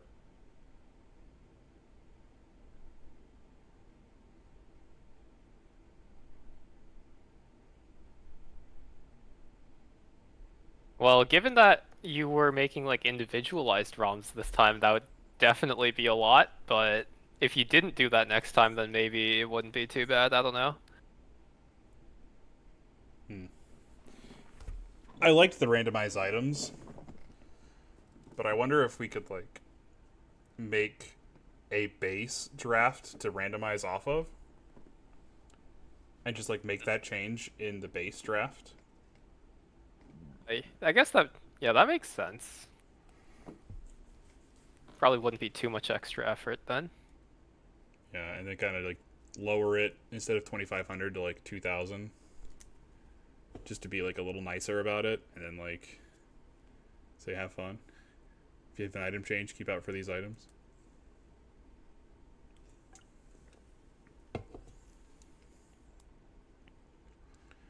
Oh, it also makes like Gaia interesting if you don't get Cursed Dragon.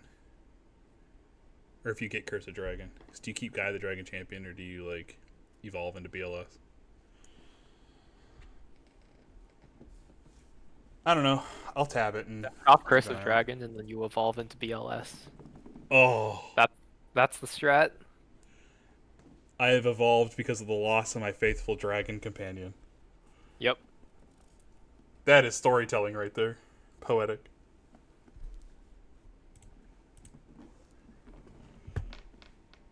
Alright, I have to take a piss.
Relief.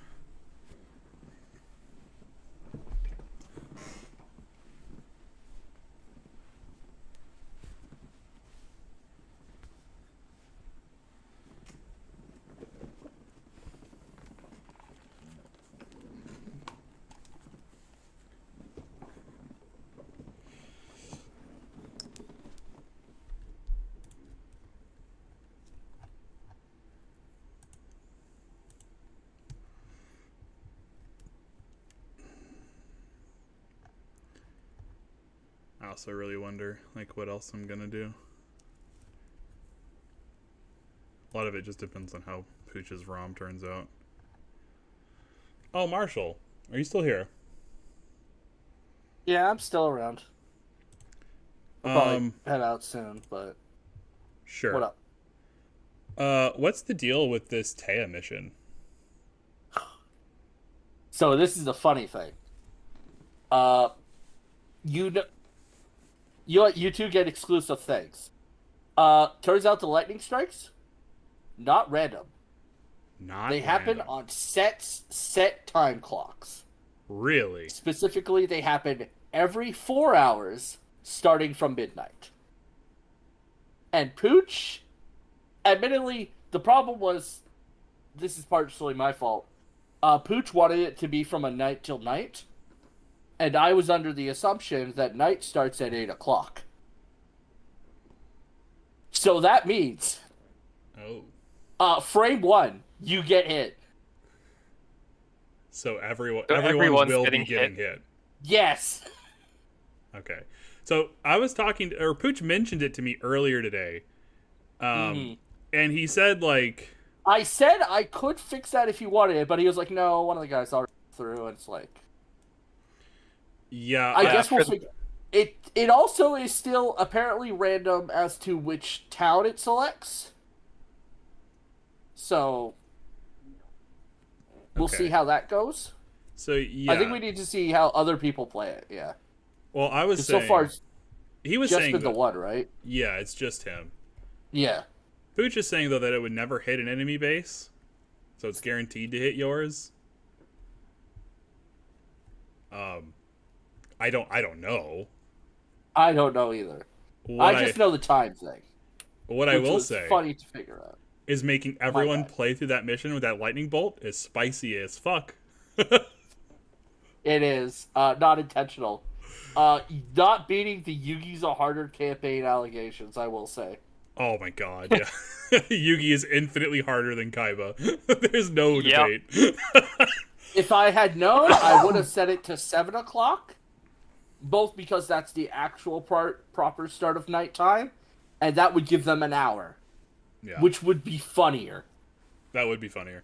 The other thing is too is like even Tom didn't know that. So like that's hard learned knowledge if true. That is something, yeah, where it's just like, Booch was like, I don't think even Tom really knew. But I was looking in the mission file, it's like, yeah, it looks like it's a 4-hour intervals.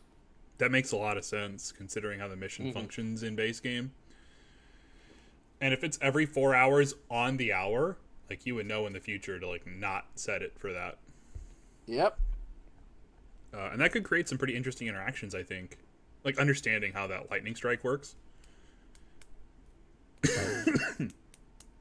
But yeah, I guess we'll see. If it starts striking everyone, oh boy. Who's close? Is anyone even close? So Marshall's gonna have fun. I think everyone's gonna have fun. I think Marshall's close though, right? Marshall's pretty close. I am close. Once I'm allowed to get past mission 10, admittedly, I have a team that I can just hopefully clear through that. Why are you still waiting Because for nighttime 10? goes burr. Huh? Why are you still waiting for 10? Didn't Rakurai already do it? One person did, yes, but not everyone saw Rakurai. So Oh, I guess. I let a few people go through. That's Not fine. everyone. Why do you want to wait? Pooch told him to wait initially. Oh, because there was something on 10 that he didn't want, that he wanted to jump scare people with. I'm not sure what the special thing of 10 is. I didn't really catch it, to be honest. I mean, I didn't catch it either, but Said it was a grinding mission. Is that what it is, Marshall? it didn't seem like anything caught Rakurai off guard there, so I don't know. I don't know. Pooch told him though. That was a Pooch thing. Uh-huh. So I got no clue. Oh, good lord. Man. Oh man. There's a good chance that that space case just fucking filleted alive on that mission. And just completely hard crashes out. And my ass is gonna have a front row seat. I will be popping popcorn for that. That's gonna be some like season 4 flock level of crash out. Oh, Yeah. Guess we'll see. Well, if as I said, I'm running under the assumption that it will strike your base every time. Mm-hmm. And That's so, just a healer mission. You gotta have the money for it. yeah, you gotta have the money to buy it. Well, we may also have to like that timer doesn't move either, which makes it awkward trying to like. There's gonna have to be a rule about like playing that mission. There's the other thing with that and how that whole works. So yeah, I mean, There's a if few you just issues, shorten I'll fully the admit. timer to like the correct amount of days, like I don't think Rakurai used more than that anyway, so it should be fine. Just give you 12 hours of in-game time, and if you don't do it in that 12 hours of in-game time, you have to take a mission loss. Or I think Pooch Something. said that he like didn't try to change it from base game, which is like 72 hours. Well, I think Pooch wanted 12 hours on everything. Like, every mission was to be Oh. 12 hours, is what he told me. Or Okay. 14 hours. Is that what he told you, Marshall? Maybe. 14 hours?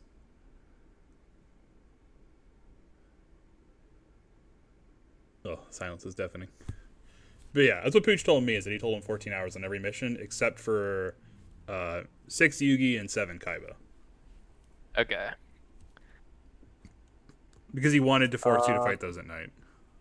Yeah, I'm pretty sure that Rockrai was also under 14 hours, so... I do too. I don't think Rakurai had any problems. I'm not looking at him. I don't think he abused the rules, is what I'm saying. Yeah, so it should be fine to just change it retroactively. You would have to Like- send out new ROMs, though. Oh, right. Yeah, is a ROM for each player is a lot. That's the core problem, is you have to send a ROM out for each player. I see. So, yeah, you'd have to, like, have someone watch them and be like, you have 14 hours. If you don't do it within the game's 14 hours, you're going to have to take a mission loss or something. I'll have to talk to Pooch about that one. That's kind of a weird one.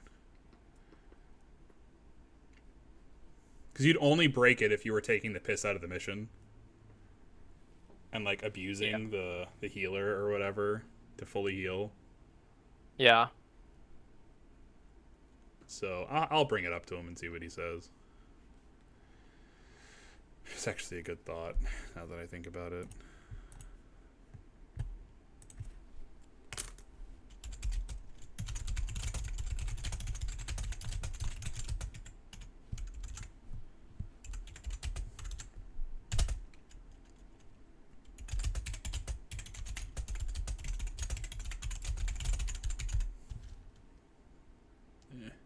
Think about how I want to word that. I don't know if I want to say it that way.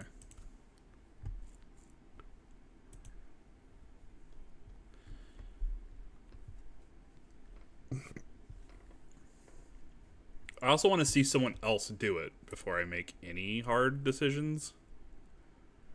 But God, no one's even close. Yugi players played day one and then never played again.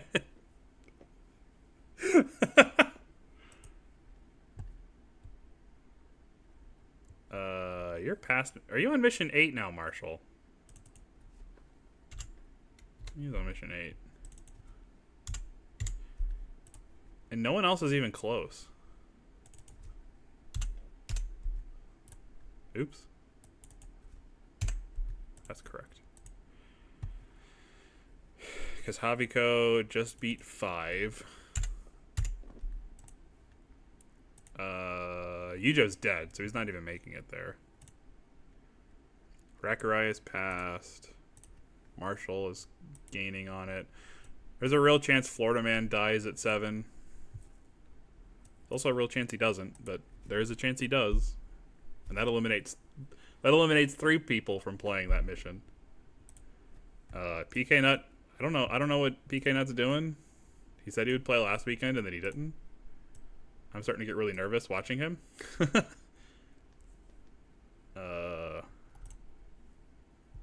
Oh, Second Flock hasn't played either. I know he was on vacation, but I think he was home. I would really hate for both of them to, like, not play. That would kind of piss me off. Not gonna lie. And, oh, Zach's gonna get fucking ripped to shreds. You think Zach has asked Corrosive to revive something? Surely. Or does he consider that cheating?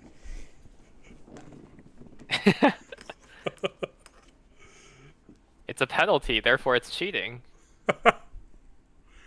Oh, I'm like, am I talking to a child? Why would you say that?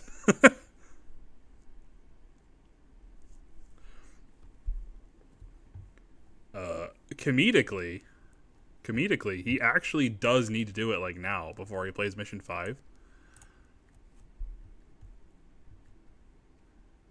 But, damn. All of his good monsters are just dead. Oh, my lord. Actually, this Yugi team might be an upgrade with the Elves and Beast King over what it was originally. Because the Beast King can blind. I don't know if you want the confusion. Oh, maybe you do. What do I know?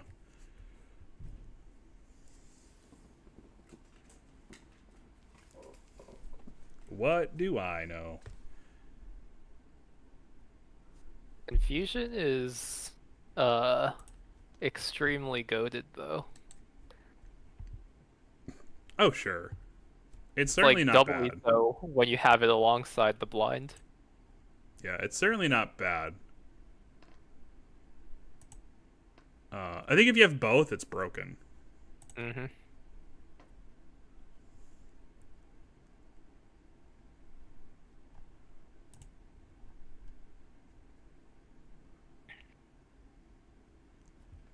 That's 2 long kickoff returns. It's all fun and games until they break out of both in one turn.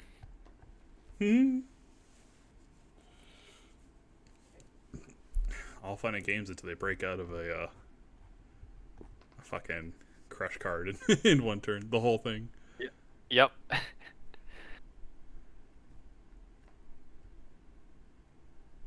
That's wild.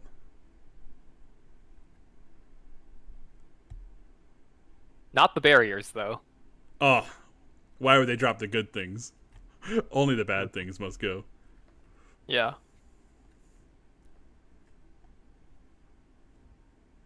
It's wild.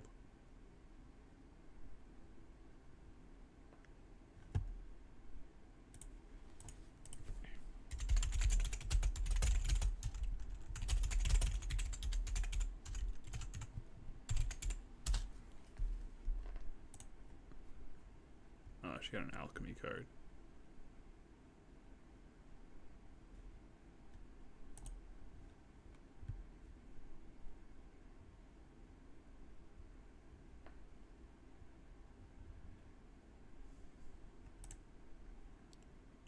Huh. That's pretty neat.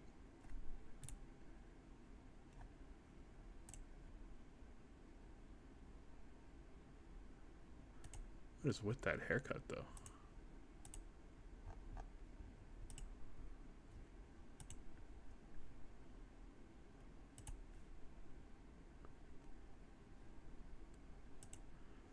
Oh, that was her early access haircut. Yikes.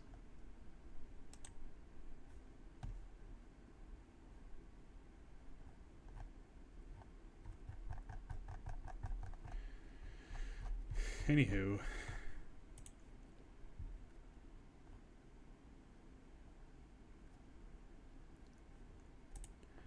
They've now subbed in Josh Johnson. Who dat?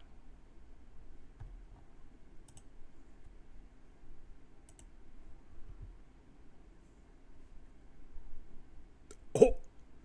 Oh, he's like ancient. Drafted in 08? This dude's still playing?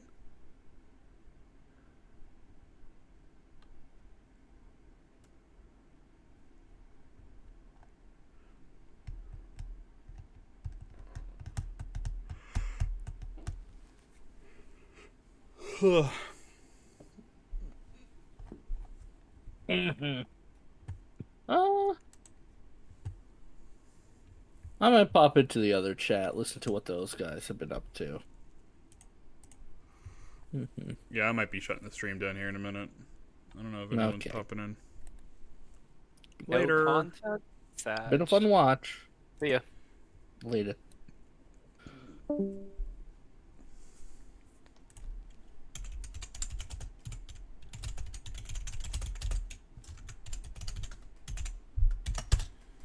I'll put a feeler out before I shut it down, but...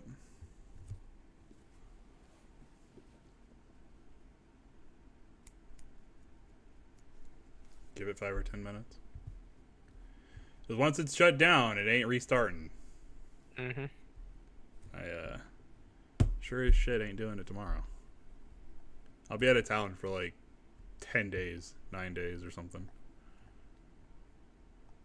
It's a lot of days. It is. It really bites into my, my playtime. Oh, the wife's calling.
All right, it's been like 20 minutes. I'm calling it. All right.